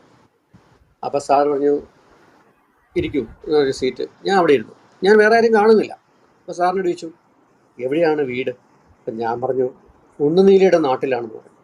എനിക്കറിയാം ഒരു സാഹിത്യകാരനായിട്ടുള്ള ഒരാളിനോട് അങ്ങനെ പറഞ്ഞാൽ ആ സാർ അവിടെ വീഴും. കാരണം ഞാൻ പഠിപ്പിക്കുമ്പോൾ എൻ്റെ കുട്ടികളോട് ഞാൻ പറയാറുണ്ട്, നിങ്ങൾ തീർച്ചയായിട്ടും ഈ ഇൻ്റർവ്യൂ എന്ന് പറയുന്ന സാധനത്തിനെ നമ്മളാണ് നയിക്കേണ്ടത്, അല്ലാതെ അവരല്ല. ഇൻ്റർവ്യൂ മെമ്പേഴ്സ്, ബോർഡ് മെമ്പേഴ്സ് അല്ല. അതൊക്കെ ഞാനിങ്ങനെ പറയുമെങ്കിലും വാചടിക്കുമെങ്കിലും ആ സത്യത്തിൽ എൻ്റെ കാര്യത്തിൽ അത് സംഭവിച്ചത് എങ്ങനെയാണ്. ഞാൻ പറഞ്ഞു സാറേ ഉണ്ണുനീലിയുടെ നാട്ടിലാണ്. അപ്പോൾ പുള്ളി ഉണ്ണുനീലി സന്ദേശം വായിച്ചിട്ടുണ്ടോ? അപ്പോൾ എൻ്റെ മുത്തശ്ശൻ വലിയൊരു മുൻഷിയായിരുന്നു, പണ്ഡിറ്റായിരുന്നു. അദ്ദേഹത്തിന് ഒരുപാട് മലയാള സാഹിത്യത്തെക്കുറിച്ച് അറിയാൻ. പിന്നെ മാത്രമല്ല എൻ്റെ വീടെന്ന് പറയുന്നത് ആക്ച്വലി മദർ ഹൗസ് എന്ന് പറയുന്നത് കടുത്തുരുത്തിയാണ്. കടുത്തുരുത്തി എന്ന് പറയുന്ന ഉണ്ണുനീലി സന്ദേശത്തിൻ്റെ സ്ഥലമാണല്ലോ. അപ്പം ഉണ്ണുനീലി സന്ദേശത്തിൽ പറയുന്ന തോഴിയുടെ വീടാണെന്നാണ് പറയുന്നത് ഞങ്ങളുടെ വീട്, മുണ്ടയ്ക്കൽ ഭവനം. അതുകൊണ്ട് അത് എനിക്ക് കാര്യങ്ങൾ രാജശേഖരന് മൈക്ക് കുറച്ചുകൂടെ അടുത്ത് വെച്ചിട്ട് ശബ്ദം കുറച്ച് ഇപ്പൊ കുഴപ്പമില്ലേ? കുറച്ചും കൂടെ ഉറക്കെ അല്ലേ? കുറച്ചുകൂടെ ഉറക്കെ പറയാം അല്ലേ? അപ്പോൾ അങ്ങനെ ഉണ്ണുനീലി സന്ദേശത്തെ കുറിച്ച് ചോദിച്ചു. ഞാനകത്ത് ഒരു ശ്ലോകം പാടി, പുലരിയെക്കുറിച്ച് വർണ്ണിക്കുന്ന ഒരു ശ്ലോകമുണ്ട്. അതൊക്കെ പാടിയപ്പോൾ സാറിന് ഇഷ്ടപ്പെട്ടു. അപ്പോൾ സാറ് പറഞ്ഞു അതിൻ്റെ ആന്തരാർത്ഥമൊക്കെ പറയാൻ പറഞ്ഞു. ഞാൻ പറഞ്ഞു സാറേ എൻ്റെ സബ്ജക്റ്റ് ഇക്കണോമിക്സ് ആണ്. അപ്പം അങ്ങനെ ഇക്കണോമിക്സിനെ കുറിച്ച് വേറെ 2 പേര്, ജോൺ മെയ്നാർഡ് കെയ്ൻസിൻ്റെ കെയ്നീഷ്യൻ തിയറി എന്താണ്, മാൾത്തസിൻ്റെ തിയറി എന്താണെന്നൊക്കെ ചോദിച്ചു. അതൊക്കെ നമുക്കറിയാമല്ലോ. അതേപോലെ തന്നെ അന്ന് ഗാന്ധി സിനിമ ഇറങ്ങിയ സമയമാണ്. ഈ ഗാന്ധി സിനിമ ഇറങ്ങിയ സമയമാണെങ്കിൽ പോലും ഞാൻ ഗാന്ധി സിനിമ കണ്ടില്ല. അന്ന് ഗാന്ധി സിനിമ കാണാത്തവരാരും ഇല്ല. പക്ഷെ അന്ന് ഗാന്ധി സിനിമയെക്കുറിച്ച് ആരോ ചോദിച്ചു. എനിക്ക് ഭരത് ഭൂഷൺ സാറാണോന്ന് അറിയില്ല. പക്ഷെ എല്ലാത്തിൻ്റെയും ഉത്തരം എനിക്കറിയാം. കാരണം ഞാനന്ന് എല്ലാം ജനറൽ നോളജ് ശ്രദ്ധിക്കുന്ന ഒരാളായിരുന്നല്ലോ. ഇതെല്ലാം കഴിഞ്ഞ് ഞാൻ പോകുന്നു. അപ്പോൾ എനിക്ക് പേടിയായി. കാരണം വെച്ചാൽ ഒരു വലിയ വഴക്ക് കഴിഞ്ഞിട്ടാണ് പിന്നെ എന്നെ വിളിച്ചിരിക്കുന്നത്. ഞാൻ എന്തൊക്കെയോ പറഞ്ഞെങ്കിലും അതൊക്കെ കൃത്യമായിരിക്കുമെന്നൊന്നും അറിയില്ല. ഏതായാലും വീണ്ടും എൻ്റെ അധ്യാപനമായിട്ട് ഞാൻ മുന്നോട്ട് പോകുമ്പം 1 മാസം കഴിഞ്ഞപ്പോൾ എൻ്റെ ഒരു ബന്ധു, ഒരു അമ്മാവനുണ്ട്, അദ്ദേഹം വണ്ടി പിടിച്ചുകൊണ്ട് എൻ്റെ അടുത്ത് വന്നു. ഈ കോളേജിൽ ഞാൻ പഠിപ്പിച്ചുകൊണ്ടിരുന്നപ്പോൾ, എടാ നിനക്ക് ദൂരദർശനിൽ നിന്നൊരു കത്ത് വന്നിട്ടുണ്ട്, നീ വാ, നിനക്ക് ജോലി ആയിരിക്കുന്നു. അപ്പോൾ എൻ്റെ മനസ്സിൽ പെട്ടെന്ന് ഈ സ്റ്റാഫ് സെലക്ഷൻ്റെ കാര്യമാണ് ഓർമ്മ വന്നത്. അപ്പോൾ പിന്നെ അത് ജോലിയാണെന്ന് പറയാൻ പറ്റില്ലല്ലോ. ഞാൻ ഏതെങ്കിലും സർട്ടിഫിക്കറ്റ് മറന്നു വെച്ചോന്നായി എൻ്റെ ചിന്ത. ഏത് സർട്ടിഫിക്കറ്റ് ആയിരിക്കും ഇനി അത് എന്തായാലും ഒരാഴ്ച തന്നല്ലോ എന്ന് വിചാരിച്ച് ഞാൻ പറഞ്ഞു അമ്മ പോയിക്കോളൂ, ഞാൻ നാളെ വന്നത് വാങ്ങിച്ചോളാം എന്ന് പറഞ്ഞു. അല്ലടാ, നീ തീർച്ചയായിട്ടും ജോലി ആയിരിക്കും, നീ വരൂ, എൻ്റെ കൂടെ വരൂ എന്ന് പറഞ്ഞാൽ എന്നെ വിളിച്ചുകൊണ്ട് പോയി. സത്യത്തിൽ അത് ജോലി ആയിരുന്നുവല്ലോ. അപ്പം അങ്ങനെ ദൂരദർശനിൽ ജോയിൻ ചെയ്തു. വലിയൊരു കാര്യം. 1985 ഒക്ടോബറിൽ, ജനുവരിയിൽ ദൂരദർശൻ വന്നെങ്കിൽ ഒരു 10 മാസത്തിന് ശേഷം ജോയിൻ ചെയ്തു. അത് വലിയ പ്രതീക്ഷകളോടെയാണ് ജോയിൻ ചെയ്തത്. പക്ഷേ പിന്നീട് വലിയ എന്താ പറയുന്ന ഉയർച്ചകളൊന്നും കാര്യമായിട്ടുണ്ടായില്ല എന്ന് ഖേദത്തോടെ പറയേണ്ടിയിരിക്കുന്നു. കാരണം 35-36 വർഷം ജോലി ചെയ്തുവെങ്കിലും നമുക്ക് എന്താ പറയുന്ന ജോലിയിൽ വലിയ ഉയർച്ചയൊന്നും ഉണ്ടായില്ല. ഇപ്പോഴും ചില പ്രശ്നങ്ങളിൽ തന്നെയാണ് കിടക്കുന്നത്. എന്തായാലും ഒരു കാര്യം സന്തോഷത്തോടെ പറയട്ടെ, ജോലി എന്ന് പറയുന്നത് സംതൃപ്തി തരുന്ന ഒരു ജോലിയായിരുന്നു. വളരെ സംതൃപ്തി തരുന്ന ഒരു ജോലിയായിരുന്നു. കാരണം നമ്മളെ എന്താ പറയുന്നത് വിലമതിക്കുന്ന ഒരു കാലം, കാരണം ദൂരദർശൻ മാത്രം ഉണ്ടായിരുന്ന കാലം, ആ കാലത്ത് ജോയിൻ ചെയ്യാൻ പറ്റി. ഇപ്പം അന്നാണ് ന്യൂസിൽ വർക്ക് ചെയ്യുന്ന കാലത്ത് നമ്മുടെ പേരൊക്കെ പോകുമായിരുന്നു, ന്യൂസ് പ്രൊഡ്യൂസർ എന്നൊക്കെ പറഞ്ഞിട്ട്. അന്നത്തെ ജോലിയും വളരെ പ്രധാനമായിരുന്നു, പ്രയാസമുള്ളതായിരുന്നു. കാരണം 5 മണിക്ക് ആയി കഴിഞ്ഞാൽ ആരും ആ സമയത്ത് കയറി മരിക്കരുതെന്നാണ് ഞങ്ങളുടെ പ്രാർത്ഥന. കാരണം എന്ന് വെച്ച് കഴിഞ്ഞാൽ ഒരു പടം വെട്ടിയെടുത്ത് കാണിക്കണം. അപ്പോൾ പേരുള്ള ഒരാളാണെങ്കിൽ ഇപ്പം ഞങ്ങൾ നേരെ ലൈബ്രറിയിലോട്ട് ഓടും. ലൈബ്രറിയിലൊക്കെ പോയി കാണുമെന്ന് വെച്ചാൽ അവർക്കേ അതേ പറ്റുള്ളൂ. വീഡിയോ ലൈബ്രറിയിൽ ആൾ കാണും, പക്ഷേ ബുക്സ് ലൈബ്രറിയിൽ ആൾ കാണില്ല. അപ്പം ഞങ്ങൾ പെട്ടെന്ന് അവരോട് ചോദിച്ചിട്ട് കീയൊക്കെ തുറന്ന് ഈ ഫ്രണ്ട് ലൈൻ അല്ലെങ്കിൽ മറ്റ് മാഗസീൻസ് എല്ലാം നോക്കി അത് വെട്ടിയെടുത്ത് ഒട്ടിച്ച്, ഞങ്ങൾ തന്നെയാണ് അത് ഒട്ടിക്കുന്നത്, അതുകൊണ്ട് സ്റ്റുഡിയോയിലേക്ക് ഓടും. അതേപോലെ തന്നെ എവിടെയെങ്കിലും തീപിടുത്തം ഉണ്ടായിക്കഴിഞ്ഞാൽ അത് റെക്കോർഡ് ചെയ്തുകൊണ്ട് വരിക. ഒരുപാട് അനുഭവങ്ങൾ അവിടെയുള്ള എല്ലാവർക്കും പറയാനുണ്ട്. നല്ലൊരു പ്രൊഡക്ഷൻ ടീം അവിടെ ഉണ്ടായിരുന്നു. അവർക്ക് ഒരുപാട് കഷ്ടപ്പെട്ടാണ് ഈ ദൂരദർശനെ ഒരുപാട് വളർത്തിയെടുത്തത്. പിന്നീട് മറ്റ് ചാനലുകൾ വന്നു, അങ്ങനെയൊക്കെ അതിന് പ്രസക്തി കുറഞ്ഞു എന്നൊക്കെയുണ്ട്. അല്ലാതെ ഇന്നും ദൂരദർശനിലെ ഒരുപാട് പഴയ കാലം നോക്കുകയാണെങ്കിൽ നല്ലൊരു കാലമായിരുന്നു, സുവർണ്ണകാലമായിരുന്നു തന്നെ പറയാം. അക്കാലത്ത് ജോലി ചെയ്യാൻ പറ്റി എന്ന് പറയുന്നത് വലിയൊരു കാര്യമാണ്. പിന്നെ എന്താ പറയുക, ഇടയ്ക്ക് എന്തെങ്കിലും ചോദിച്ചാൽ കുറച്ച് എളുപ്പം ഞാനിങ്ങനെ ഒറ്റയ്ക്ക് പറഞ്ഞിട്ട് ശരിയാണോ സത്യമാണോ എന്നല്ല, മീൻസ് എല്ലാവർക്കും ഇഷ്ടപ്പെടുന്നുണ്ടോ കേൾക്കുന്നുണ്ടോ? കുഴപ്പമില്ലല്ലേ? ഈ മീൻസ് മൈക്ക് പ്രശ്നമില്ലല്ലോ? ഇല്ല. ഇനി ഈ പറഞ്ഞ ഡോക്യുമെന്ററികളിലേക്ക് വരാം. അതാണല്ലോ നമ്മുടെ വിഷയം. അതെ അതെ അതെ, ഞാൻ ഈ പശ്ചാത്തലം പറഞ്ഞിരിക്കും, മീൻസ് അറിയാതെ പറഞ്ഞു പോയി. ഈ പിന്നെ ഡോക്യുമെന്ററിയിൽ ഇപ്പം ലേറ്റസ്റ്റ് ആയിട്ട് കിട്ടിയത് ശ്രീ പ്രദീപ് പറഞ്ഞായിരുന്നല്ലോ, പിന്നെ ജൈവ വൈവിധ്യ സംരക്ഷണം നല്ല നാളേക്കായി എന്ന് പറയുന്നൊരു എൻവയൺമെന്റ് ബേസ്ഡ് ആയിട്ടുള്ള ഒരു ഡോക്യുമെന്ററിയാണ്. അത് ഞാൻ 2021 റിട്ടയർ ചെയ്തു. അതിനുശേഷം കുറച്ച് അസൈൻമെന്റ്സ് ഉണ്ടെങ്കിൽ പോലും ശരിയായത് ഈ ഒരു അസൈൻമെന്റ് മാത്രമാണ്. പലയിടത്തും നമ്മൾ ഈ എന്താ പറയണേ, അവർക്കൊക്കെ എന്താണെന്ന് അറിയില്ല, ശരിയായില്ല. ഇത് മാത്രം ശരിയായി. പക്ഷേ ഇത് ഇച്ചിരി പ്രയാസപ്പെട്ട് ചെയ്തൊരു ഡോക്യുമെൻ്ററിയാണ്. കാരണം 5-8 ദിവസം നമ്മൾ കേരളം മുഴുവൻ നടന്ന് ഒരുപാട് ഷൂട്ട് ചെയ്ത് അതിൽ നിന്നും ഈ നല്ല നല്ല ഷോട്ടുകൾ അരിച്ചെടുത്ത് സ്ക്രിപ്റ്റ് ചെയ്ത്. ഇപ്പോൾ സ്ക്രിപ്റ്റ് ചെയ്യുമ്പോൾ ഒരു പ്രധാന കാര്യം എന്താ വെച്ചാൽ, ആര് സ്ക്രിപ്റ്റ് ചെയ്താലും ശരി ഒരു പാരലൽ സ്ക്രിപ്റ്റിംഗ് ഞാൻ നടത്തിക്കൊണ്ടിരിക്കും. അതെൻ്റെ ഒരു ശീലമാണ്. അതുപോലെ റിസർച്ച് ഞാൻ ചെയ്തുകൊണ്ടിരിക്കും. അതും കാരണം ഒരു സബ്ജക്റ്റിനെ കുറിച്ച് നമ്മൾ കാര്യമായി മനസ്സിലാക്കണമല്ലോ എന്ന് വിചാരിച്ചിട്ടാണ്. അപ്പോൾ ഏത് സബ്ജക്റ്റ് ആണെങ്കിലും ശരി ഒരു വലിയ ഒരു ബണ്ടിൽ എനിക്ക് കാണും, അത് സ്ക്രിപ്റ്റും റിസർച്ചും ആയിട്ട്. അങ്ങനെ ചെയ്തു അതിനെക്കുറിച്ചും. അങ്ങനെ ചെയ്തിട്ട് അതേപോലെ തന്നെ പോസ്റ്റ് പ്രൊഡക്ഷൻ ഞാൻ ഒരുപാട് ശ്രദ്ധിക്കാറുണ്ട്. എനിക്ക് തോന്നുന്നത് ഈ ഇതിനകത്തൊക്കെ പുലർത്തുന്ന ഈ സൂക്ഷ്മാംശങ്ങളൊക്കെ പുലർത്തുന്ന നിഷ്കർഷ കൊണ്ടായിരിക്കും ഒരു പക്ഷേ എൻ്റെ ഡോക്യുമെന്റുകൾ ശ്രദ്ധിക്കപ്പെടുന്നതെന്ന് ഞാൻ മനസ്സിലാക്കുന്നു. അതായത് അതിൻ്റെ ഐഡിയ തൊട്ട് അതിൻ്റെ റിസർച്ച്, സ്ക്രിപ്റ്റ്, പ്രൊഡക്ഷൻ, ഷൂട്ടിംഗ് ആണെങ്കിൽ പോലും ഇപ്പം നമ്മൾ സ്ഥലത്ത് പോയി കഴിഞ്ഞാൽ 1-2 ഷൂട്ടിലൊന്നും ഞാനത് ഒതുക്കില്ല.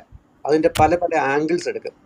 അതേപോലെ തന്നെ വേറെ വേറെ ആൾക്കാരുടെ ബൈറ്റ്സ് എടുക്കും നമ്മൾ. അതെല്ലാം ചേർത്തിട്ട് അതിൽ നിന്ന് നല്ലത് മാത്രമേ നമ്മൾ സ്വീകരിക്കുള്ളൂ. അതുപോലെ പോസ്റ്റ് പ്രൊഡക്ഷൻ ആണെങ്കിൽ എഡിറ്റിംഗ് ചെയ്താൽ അതെങ്ങനെ ഇരിക്കും. ഇപ്പം ഞാൻ പറയാം, ഈ റെക്കോർഡിങ്ങിൽ തന്നെ ഒരു കാര്യം പറയാറുണ്ട്.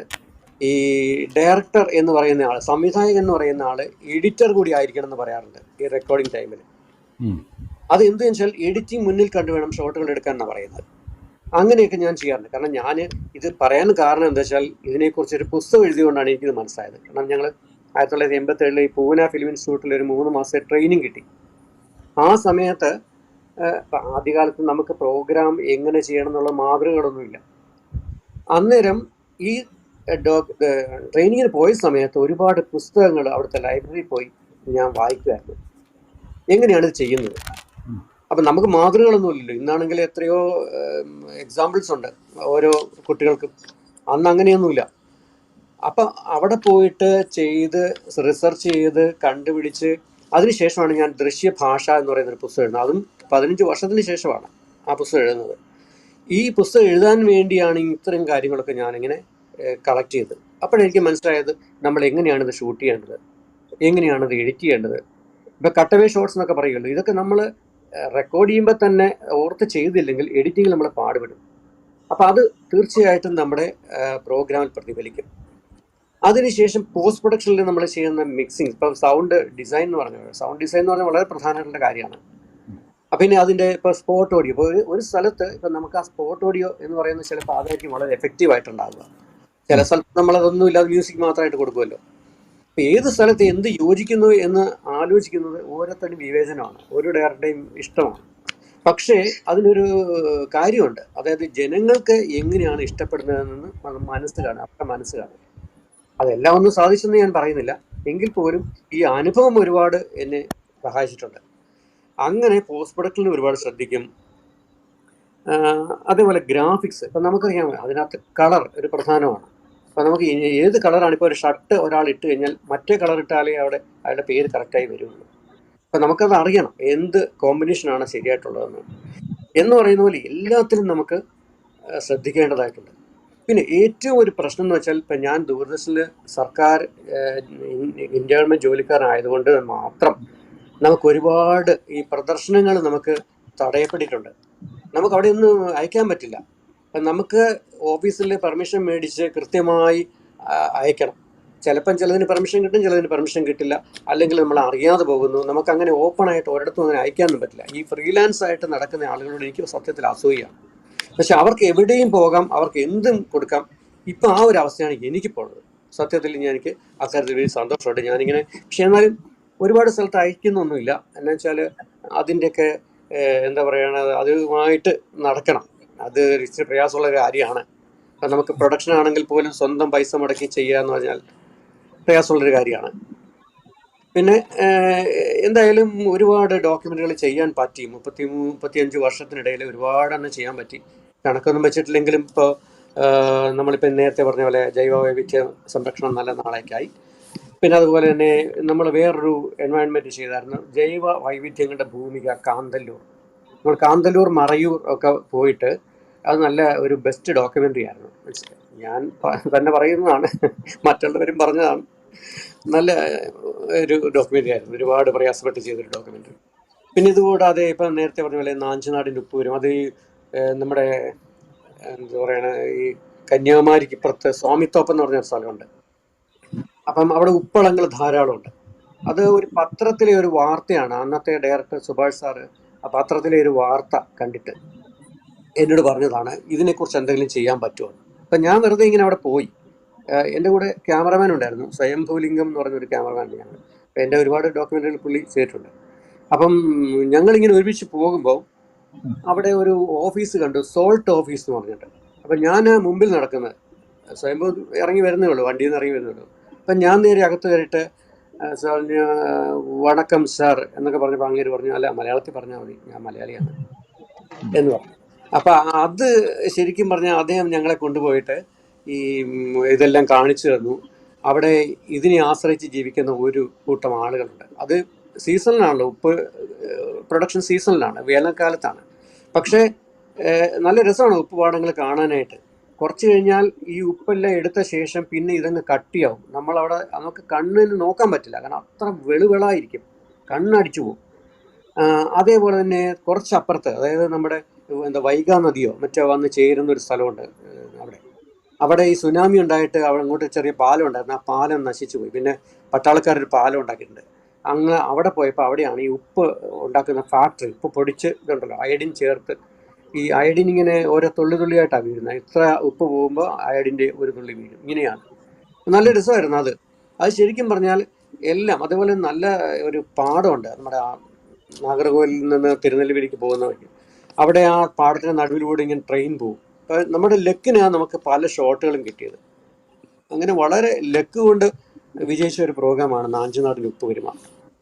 പിന്നെ വേറൊരു രസമുള്ളൊരു പ്രോഗ്രാം ഞാൻ ചെയ്തിരുന്നു, വെങ്കിനാടിൻ്റെ സൂര്യവംശ സ്മൃതികൾ എന്ന് പറഞ്ഞിട്ട്. അതായത് നമ്മുടെ ഇതുണ്ടല്ലോ കൊല്ലങ്കോട് കൊട്ടാരം, കൊല്ലങ്കോട് പാലസ്, അന്ന് നെല്ലിയാമ്പതി തുടങ്ങിയ സ്ഥലങ്ങളെല്ലാം ഈ വെങ്ങനാടെന്നാണ് പറയുന്നത്. വെങ്കിനാടെന്നും പറയും, വെങ്ങനാടെന്ന് പറയും. വലിയൊരു, അത് കാച്ചാംകുറിശി ക്ഷേത്രമൊക്കെ ഉണ്ട് അവിടെ. ശരിക്കും പറഞ്ഞാൽ അന്നത്തെ രാജാവിന് ചെരുപ്പിട്ട് പോലും നടക്കാൻ, അത് മെതിയടിയാണ്, മെതിയിട്ട് ഇട്ട് പോലും നടക്കാനുള്ള ഒരു അവകാശം അന്നത്തെ രാജാവിന് അവിടെ ആ അമ്പലത്തിൽ കൊടുത്തിരുന്നു.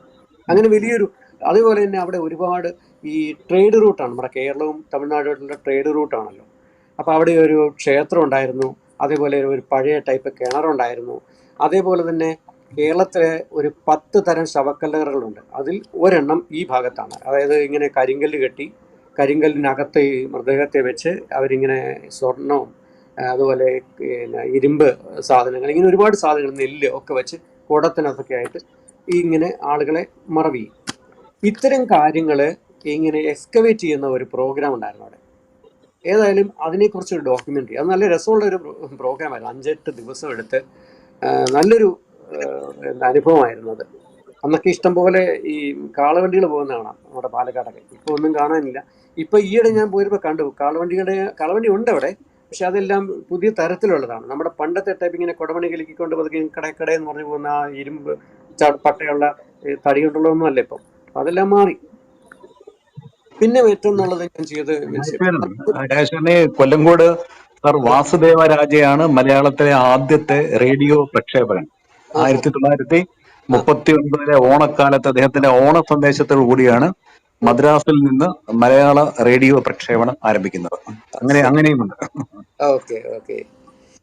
ഇത് നല്ല രസമുള്ള സ്ഥലമാണ് കേട്ടോ. ഈ പിന്നെ കൊല്ലങ്കോട് സ്ഥലം നല്ല രസമാണ്. ഞാൻ ഈയിടെയും പോയിരുന്നു. പച്ചപ്പാടങ്ങളും ആ ഒരു ഇതുണ്ടല്ലോ, സഖ്യ പർവ്വതത്തിന്റെ ശിഖരങ്ങളും ഒരുപാട് വെള്ളച്ചാട്ടങ്ങൾ അവിടെ ഉണ്ട്. നല്ല രസം. കുറച്ചുകൂടി മുന്നോട്ട് പോയാൽ നെല്ലിയാമ്പതി, കുറച്ചുകൂടെ നെല്ലിയാമ്പതിയുടെ ഒരു ഇതുണ്ടല്ലോ, ഇങ്ങനെ സൂയിസൈഡ് പോയിന്റ്, ഇങ്ങനെ ഒരുപാട് സ്ഥലങ്ങൾ അവിടെ ഇങ്ങനെ കവർ ചെയ്തു ഞങ്ങൾ. നല്ല രസമായിരുന്നു അത്, ആ പ്രോഗ്രാം.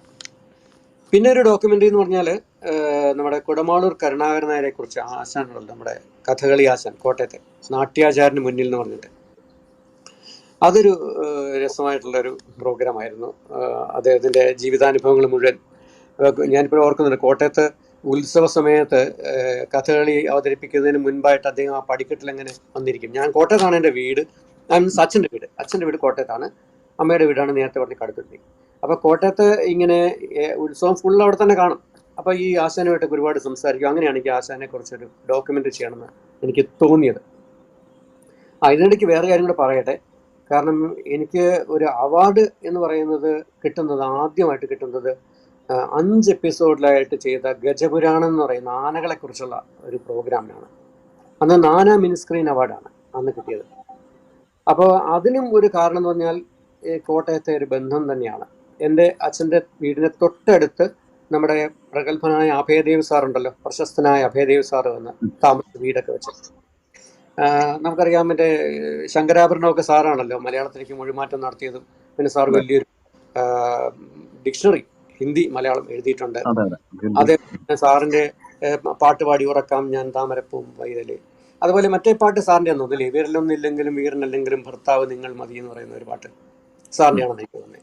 അപ്പോൾ എന്തായാലും ഞാൻ കോട്ടയത്ത് ഈ അച്ഛൻ്റെ വീട്ടിൽ പോയിട്ട് പോകുമ്പോഴൊക്കെ സാറ് മുൻപിൽ കാണും. എന്നെ വിളിക്കുന്നത് രാജ എന്നാണ് എൻ്റെ നാട്ടിലെല്ലാം, രാജ എന്ന് പറഞ്ഞാൽ അങ്ങനെ വിളിക്കും. അപ്പോൾ ഞങ്ങൾ ഈ ഉത്സവത്തിന് സാർ ഇതുപോലെ തന്നെ, എനിക്കറിയാം ഈ ആനകളെ എഴുന്നള്ളിച്ച് നിർത്തുന്നത് എനിക്ക് വലിയൊരു ദൗർബല്യമുള്ളൊരു കാര്യമാണ്. ഭയങ്കര എപ്പോഴും ഞാൻ അവിടെ തന്നെ ഇരിക്കും. സാർ എന്നോട് പറഞ്ഞു, നിങ്ങൾ ഇങ്ങനെയൊക്കെ ആണെങ്കിൽ, ഇപ്പം ദൂരദർശനിൽ നിങ്ങൾ വന്നല്ലോ, നിങ്ങൾക്ക് ഈ ആനകളെക്കുറിച്ചൊരു പ്രോഗ്രാം ഉണ്ടാക്കിയത് എന്ന് ചോദിച്ചു. അപ്പോഴും ഞാൻ ശരിയാണ്, നമുക്ക് ഈ ആനകളെക്കുറിച്ച് ചെയ്താൽ നല്ലതാണല്ലോ. കാരണം ഇങ്ങനെ പറയുമല്ലോ, കടലും ആനയുമാണ് നമ്മളെ ഒരിക്കലും അടുപ്പിക്കാത്ത വിഷ്വൽസ് എന്ന് പറയുമല്ലോ. അങ്ങനെ സാറ് പറഞ്ഞിട്ടാണ് ഞാനിപ്പോൾ ഈ ഗജപുരാണത്തെക്കുറിച്ചുള്ള പ്രോഗ്രാം, അതാണെങ്കിൽ 1-2 തവണ ആനയുടെ മുന്നിൽപ്പെട്ട് മരിക്കേണ്ട അവസ്ഥ ഉണ്ടായിട്ടുണ്ട്. ശരിക്കും പറഞ്ഞാൽ വിയച്ച തട്ടിപ്പോയെന്നാണ്. അതേപോലുള്ള അവസരങ്ങൾ 2-3 സ്ഥലത്തുണ്ടായി. ഒന്ന് വയനാട്ടിൽ, ഒന്ന് ഇടുക്കിയിൽ. അങ്ങനെ വലിയൊരു അനുഭവമായിരുന്നു 5 എപ്പിസോഡ് ഗജപുരാണം എന്ന് പറഞ്ഞിട്ട്. പിന്നെ ഒന്നാണ് നമ്മൾ ഈ ഇതുണ്ടല്ലോ, ഈ സാംസ് ഓഫ് പാംസ് എന്ന് പറഞ്ഞിട്ട് കഥ പറയും കരിമ്പനകൾ എന്ന് പറഞ്ഞ ഒരു പ്രോഗ്രാം. അത് ദൂരദർശൻ നാഷണൽ അവാർഡ് കിട്ടിയ ഒരു പ്രോഗ്രാമാണ്. അതെന്താ വെച്ച് കഴിഞ്ഞാൽ, ഈ പന കയറി ജീവിക്കുന്ന ഒരു കൂട്ടം ആളുകൾ കുറച്ച് നാൾ മുമ്പ് വരെയും നമ്മുടെ ഈ തെക്കൻ തിരുവിതാംകൂറിലുണ്ടായിരുന്നു. ഇപ്പോഴും വളരെ കുറച്ച് പേരുണ്ട്. അവർ രാവിലെ പന കയറി, എത്രയോ പനകളാണ് കയറുന്നതെന്ന് വെച്ച് കഴിഞ്ഞാൽ കണക്കില്ല. കാരണം 10-30 പനയൊക്കെ കയറുന്നവരുണ്ട്.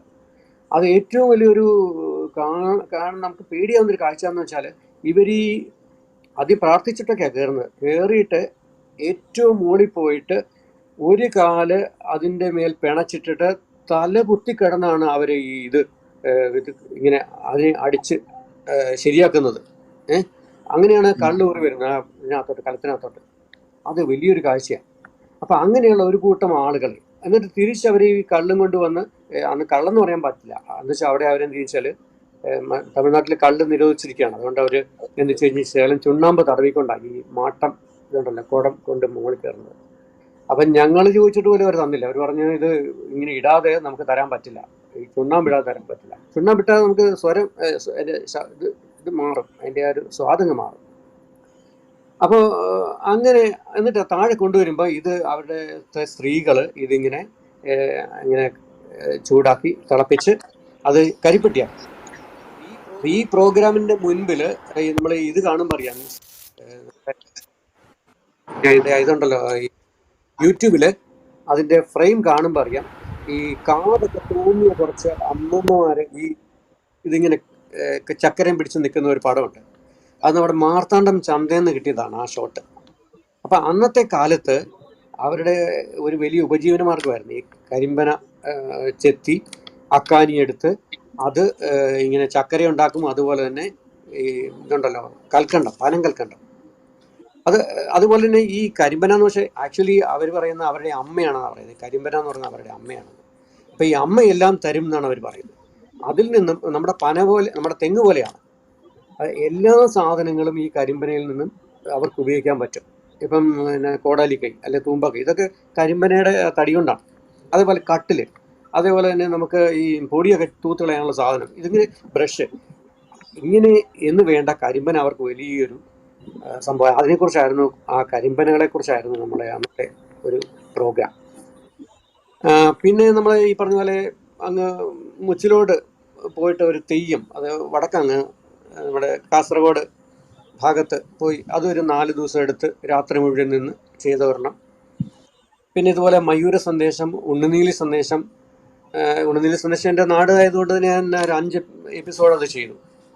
സോറി 5 അല്ല, 3 എപ്പിസോഡ്, 5 ദിവസം എടുത്ത് 3 എപ്പിസോഡായിട്ട്. അത് വലിയൊരു യാത്രയായിരുന്നു. അതേപോലെ തന്നെ വേറെ ഒന്നുള്ളത്, നമ്മൾ ഈ ഇതുണ്ടല്ലോ, ഭാരതപ്പുഴയുടെ തുടക്കം മുതൽ അങ്ങ് പൊന്നാനി വരെ യാത്ര ചെയ്തൊരെണ്ണം ചെയ്തിട്ടുണ്ട്. നമ്മൾ ആ തിരുനാവായലാണ് ഏറ്റവും വീതി കൂടിയ സ്ഥലം എന്നൊക്കെ ഒരാൾ പറഞ്ഞു. അങ്ങനെ ആ പുഴയുടെ നടുക്ക് വെച്ച് ഒരു വൈറ്റൊക്കെ എടുത്ത് എന്നെ ഓർക്കുന്നുണ്ട്. അപ്പോഴാണ് ഈ വടക്കൻ കേരളമൊക്കെ കാണാൻ പറ്റിയത്. അപ്പം സേതുവിൻ്റെ ഒറ്റപ്പാലമൊക്കെ നല്ല രസമുള്ള സ്ഥലങ്ങളാണ്. വടക്കൻ കേരളം ഇതുവരെയും കാണാൻ പറ്റിയിട്ടില്ല ശരിക്കും പറഞ്ഞാൽ. ഈ ഡോക്യുമെന്ററിയുടെ പേരെന്താണ്? അതുണ്ടോ അവിടെ? ലിങ്ക് ഉണ്ടാകുമോ അതിന്? ഏതാണ്? ഈ ഭാരതപ്പുഴ മുതൽ ഇല്ല, എന്നുവെച്ചാൽ അതൊക്കെ എത്രയോ വർഷം മുമ്പാണ്. അത് ആ ടേപ്പ് കളകാതെ. ഞങ്ങളുടെ ഏറ്റവും വലിയ പ്രോബ്ലം ഇതാണ്. ആദ്യകാലത്തൊക്കെ ഇത് ലോ ബാൻഡ് എന്ന് പറയുന്ന ഒരു ടെക്നോളജി ആയിരുന്നു. അത് കഴിഞ്ഞ് ഹൈ ബാൻഡ് വന്നു, പിന്നെ പിന്നെ യൂമാറ്റിക്, പിന്നെ ബീറ്റ, അത് കഴിഞ്ഞ് പിന്നെ ഇങ്ങനെ ഫോർമാറ്റുകൾ മാറിക്കൊണ്ടിരിക്കും. അതുകൊണ്ട് ഓരോ ടേപ്പും ഓരോ പ്രോഗ്രാമും നമ്മൾ അടുത്തതിലേക്ക് മാറ്റണം. മാറ്റിയാൽ പോലും ഈ തുണിക്കുണ്ടാവുന്ന നിറമാറ്റം പോലെ അതിൻ്റെ വിഷ്വൽസിന് മാറ്റം വരും. അതുപോലെ തന്നെ ഈ സ്ക്രാച്ചസ് ഒക്കെ വീഴും. എല്ലാം ഇതാണ്, കോട്ടിങ് ആയിരുന്നല്ലോ പണ്ട്. പിന്നെ ഡിജിറ്റൽ വീഡിയോ കാസറ്റ് വന്നു.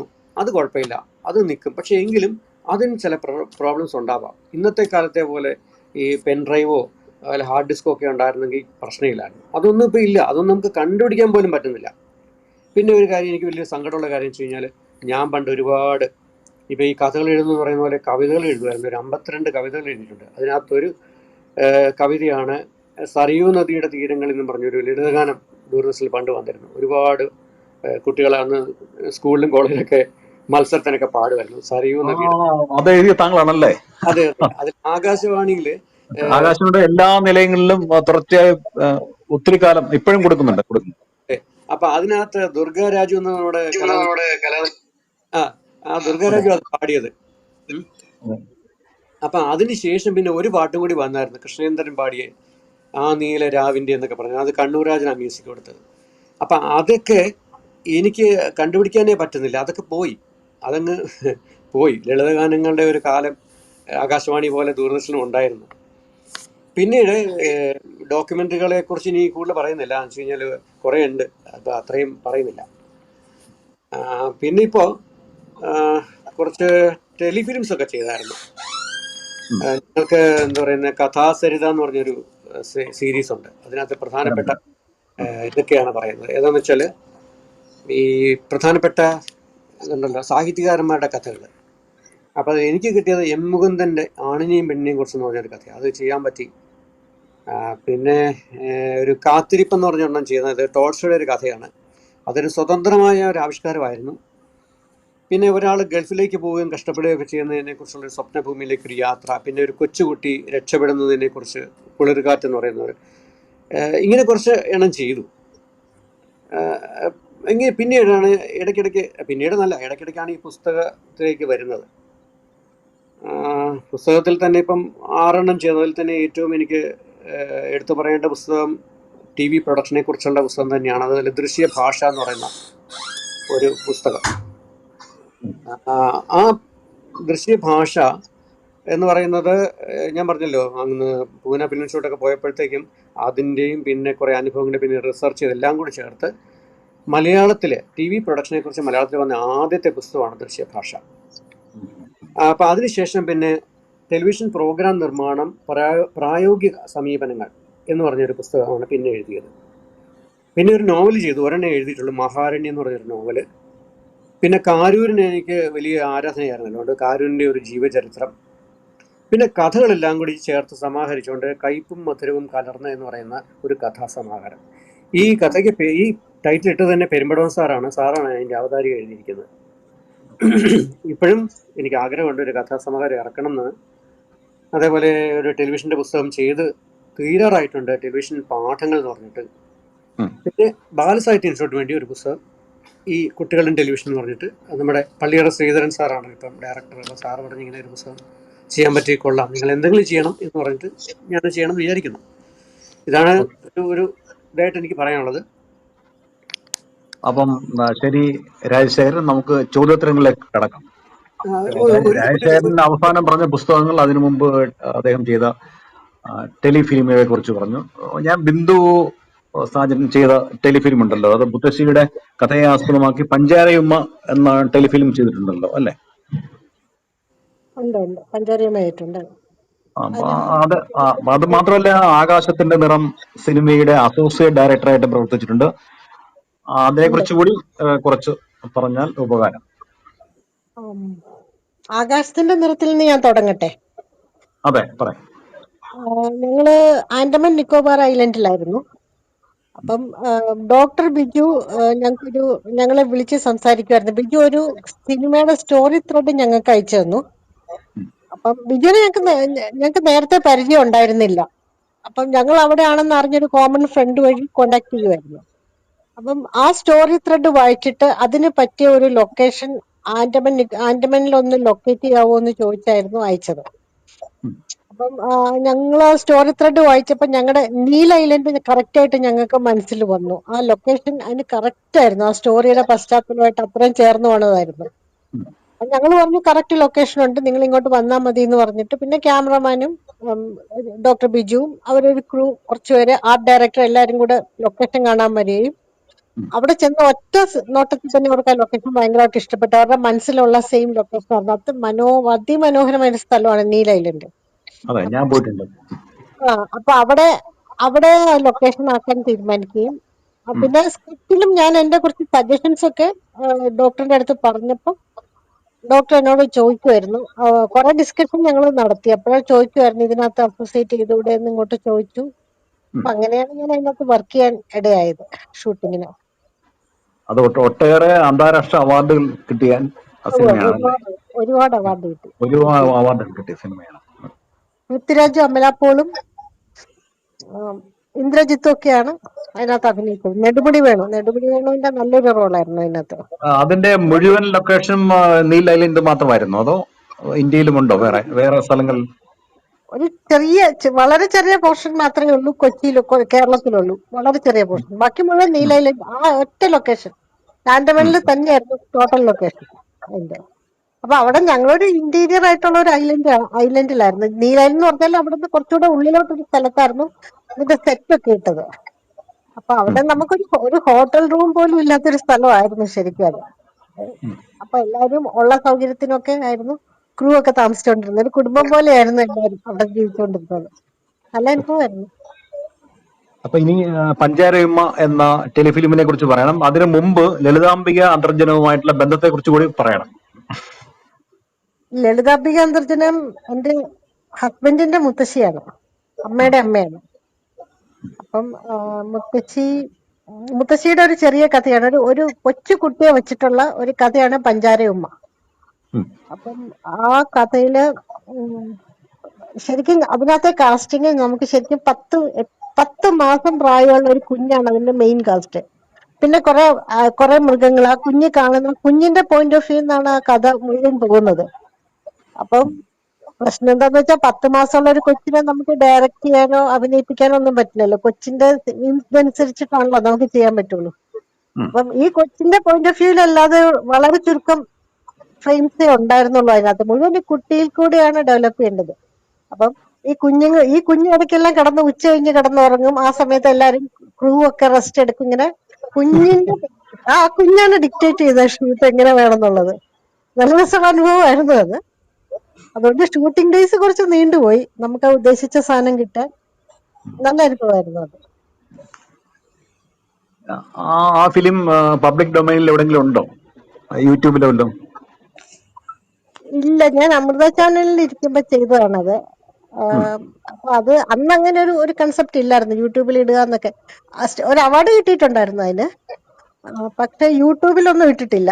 ഇപ്പൊ ഞാൻ അന്വേഷിച്ചപ്പോ അത് എവിടെയും ഞങ്ങളുടെ ചാനലിലൊന്നും അവൈലബിൾ അല്ലെന്നാണ് അവര് പറയുന്നത്. എന്റെ കയ്യിലൊരു കോപ്പി ഞാൻ വെച്ചതും ഇല്ല.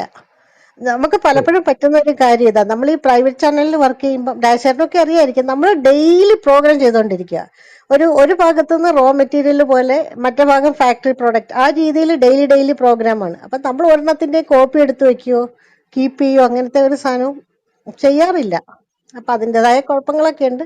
ഞാൻ അവിടെ ചെയ്ത ഒരു ഡോക്യുമെന്ററി പോലും കോപ്പി എൻ്റെ കയ്യിൽ മിക്കതും ഇല്ല, ഒരു സാധനവും ഇല്ല.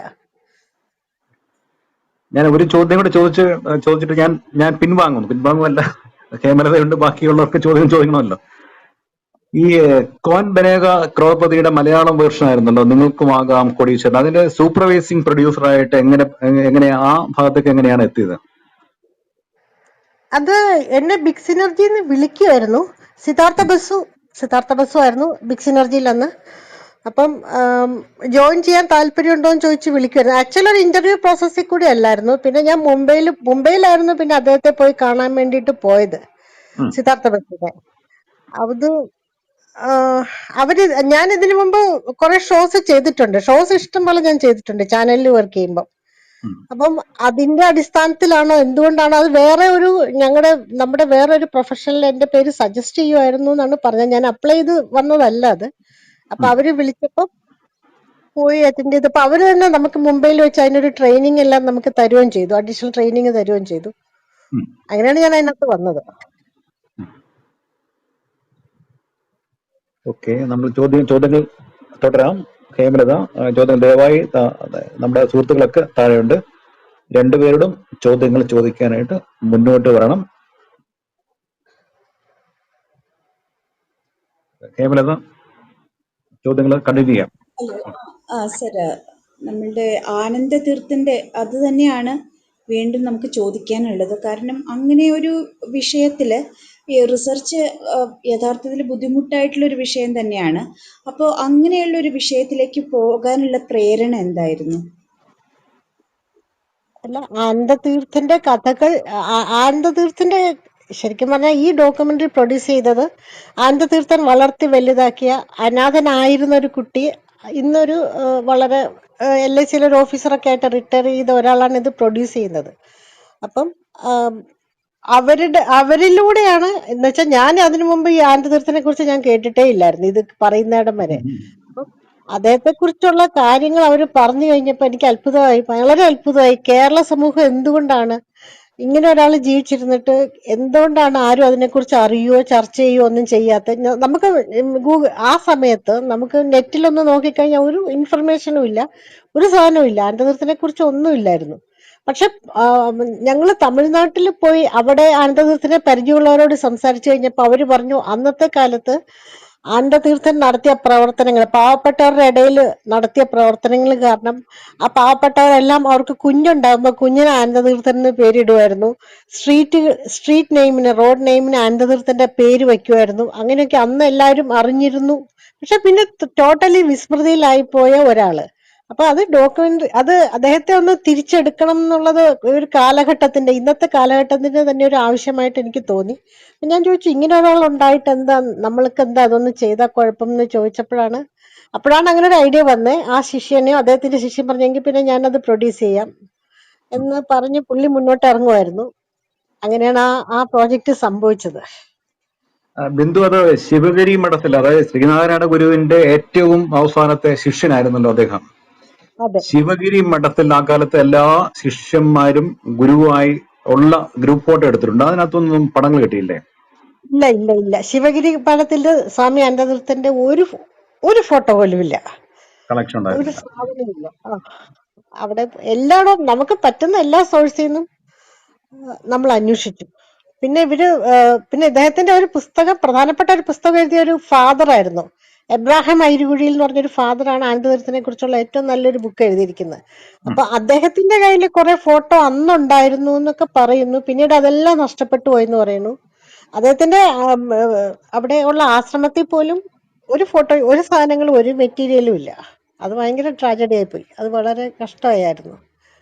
അപ്പൊ അതിൽ ഗുരുവായൂരിലെ ഈ നേർച്ച സദ്യക്കെതിരായിട്ടുള്ള അദ്ദേഹത്തിന്റെ സമരം, അദ്ദേഹത്തിന് ഭീകരമായ മർദ്ദനമേൽക്കുന്ന അവസാന കാലത്ത് അത് മുഴുവൻ മാധ്യമങ്ങളിലും വന്നിരുന്നു, അങ്ങനെ ഉണ്ടായിരുന്നു.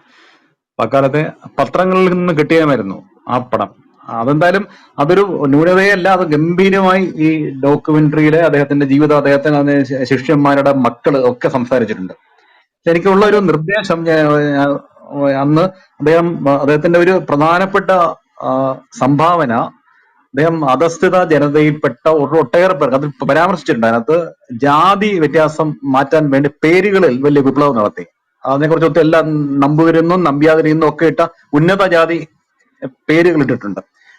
അതിലെ ഒറ്റയാളുടെ മകൻ ഗുപ്തനല്ലേ, മോഹനേന്ദ്ര ഗുപ്തന്റെ മകൻ മാത്രമാണ് ഇതിൽ സംസാരിച്ചിട്ടുള്ളത്. കുറച്ചു പേരും കൂടെ സംസാരിച്ചിരുന്നെങ്കിൽ കുറച്ചും കൂടെ നമുക്ക് കൂടുതൽ വിവരങ്ങൾ കിട്ടിയമായിരുന്നു എന്നൊരു നിർദ്ദേശം മാത്രമേ എനിക്കുള്ളൂ. അല്ല, അതിനകത്ത് മറ്റേ രണ്ടു മൂന്ന് പേര് പറയുന്നുണ്ടല്ലോ, 3 പേരെങ്കിലും പറയുന്നുണ്ട് ജാതി. ഇതിന്റെ മറ്റേ MLA ആയിട്ട് മരിച്ച ഒരാളുടെ കാര്യം പറയുന്നുണ്ടല്ലോ. അതെല്ലാം ജാതി മാറ്റി പുള്ളിയിട്ട പേരാണല്ലോ. MLA ആയി മരിച്ചൊരു മോൻ.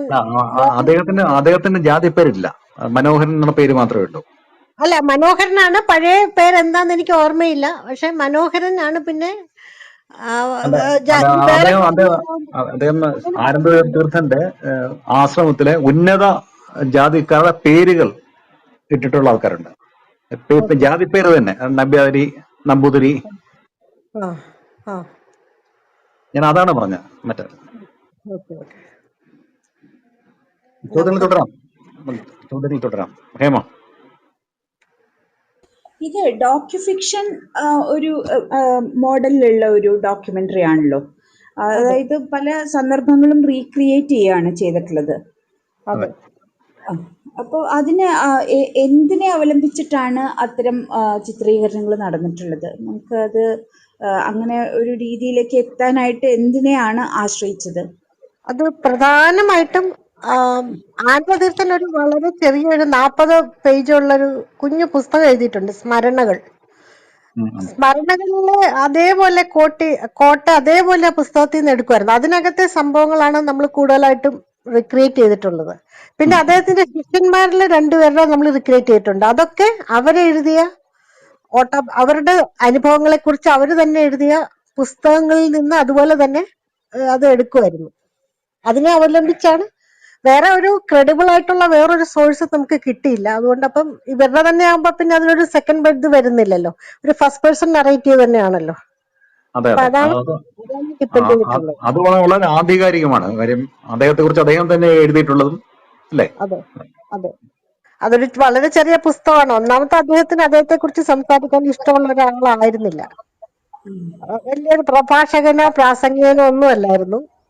പുസ്തകങ്ങൾ വേറെ ഒന്നും എഴുതിയിട്ടുമില്ല. അദ്ദേഹം വേറെ ഒന്നും എഴുതിയിട്ടില്ല. അദ്ദേഹം മുഴുവൻ പ്രവൃത്തിയിൽ, ആക്ഷനിൽ വിശ്വസിച്ചിരുന്ന ഒരാളായിരുന്നു. പയ്യന്നൂരിലെ ഈ ശ്രീനാരായണ വിദ്യാലയം ഇപ്പോഴും സജീവമായിട്ടുണ്ടോ?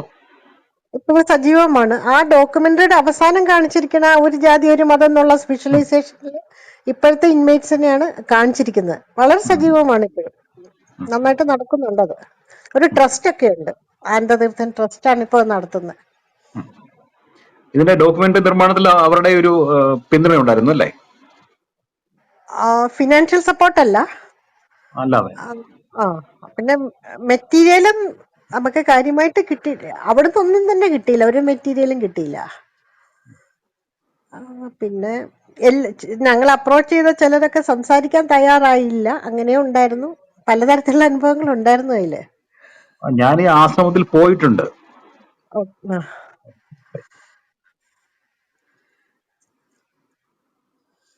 പക്ഷെ സ്വാമി ആനന്ദതീർത്ഥൻ ഒരു അങ്ങനെ ഒരു വിപ്ലവകാരിയായിട്ടുള്ള പിൻഗാമി ഉണ്ടായിട്ടില്ല. പിന്നെ ഇല്ല, അദ്ദേഹം അതിന് ശ്രമിച്ചിട്ടുമില്ല. ഒരു പിൻഗാമി എന്നൊന്നും പുള്ളി ശ്രമിച്ചിട്ടില്ല.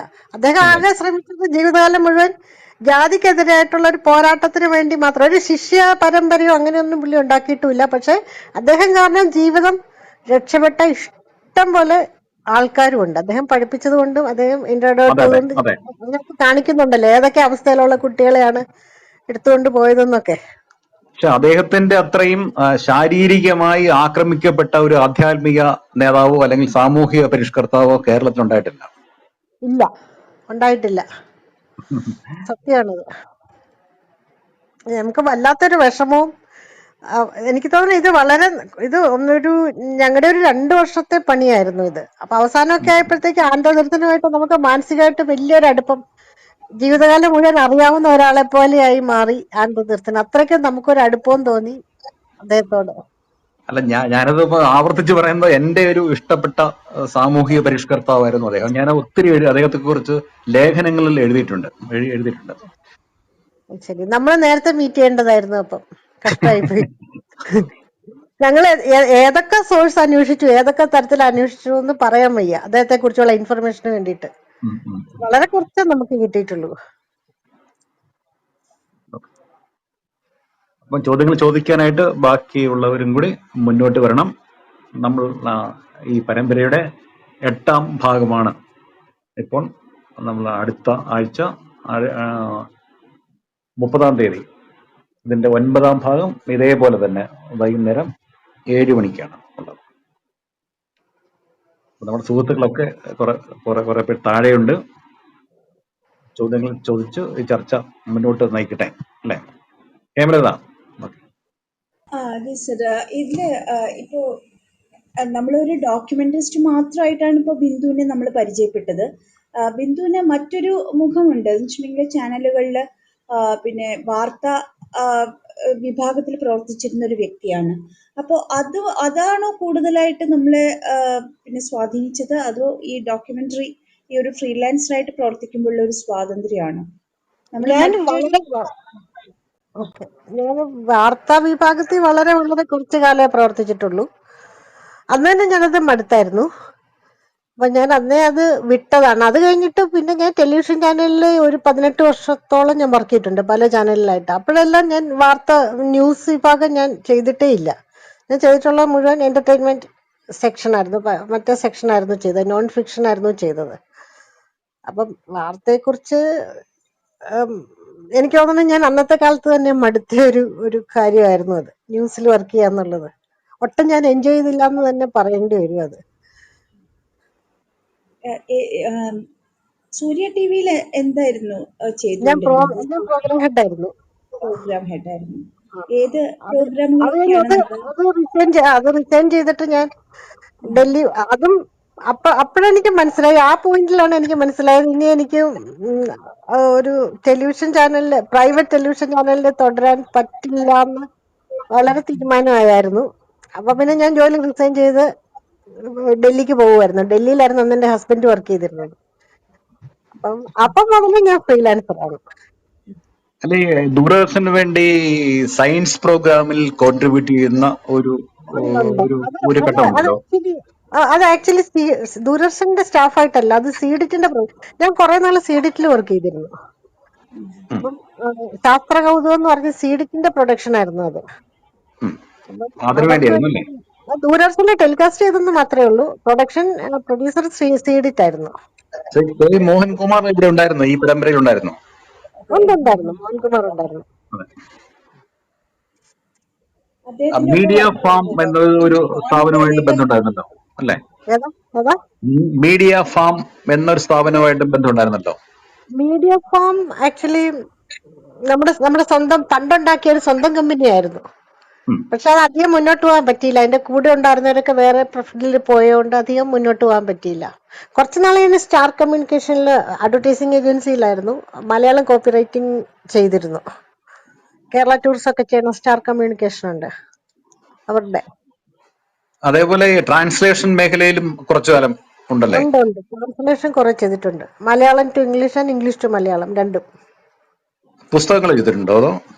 ഇല്ല, പുസ്തകങ്ങൾ എഴുതിയിട്ടില്ല.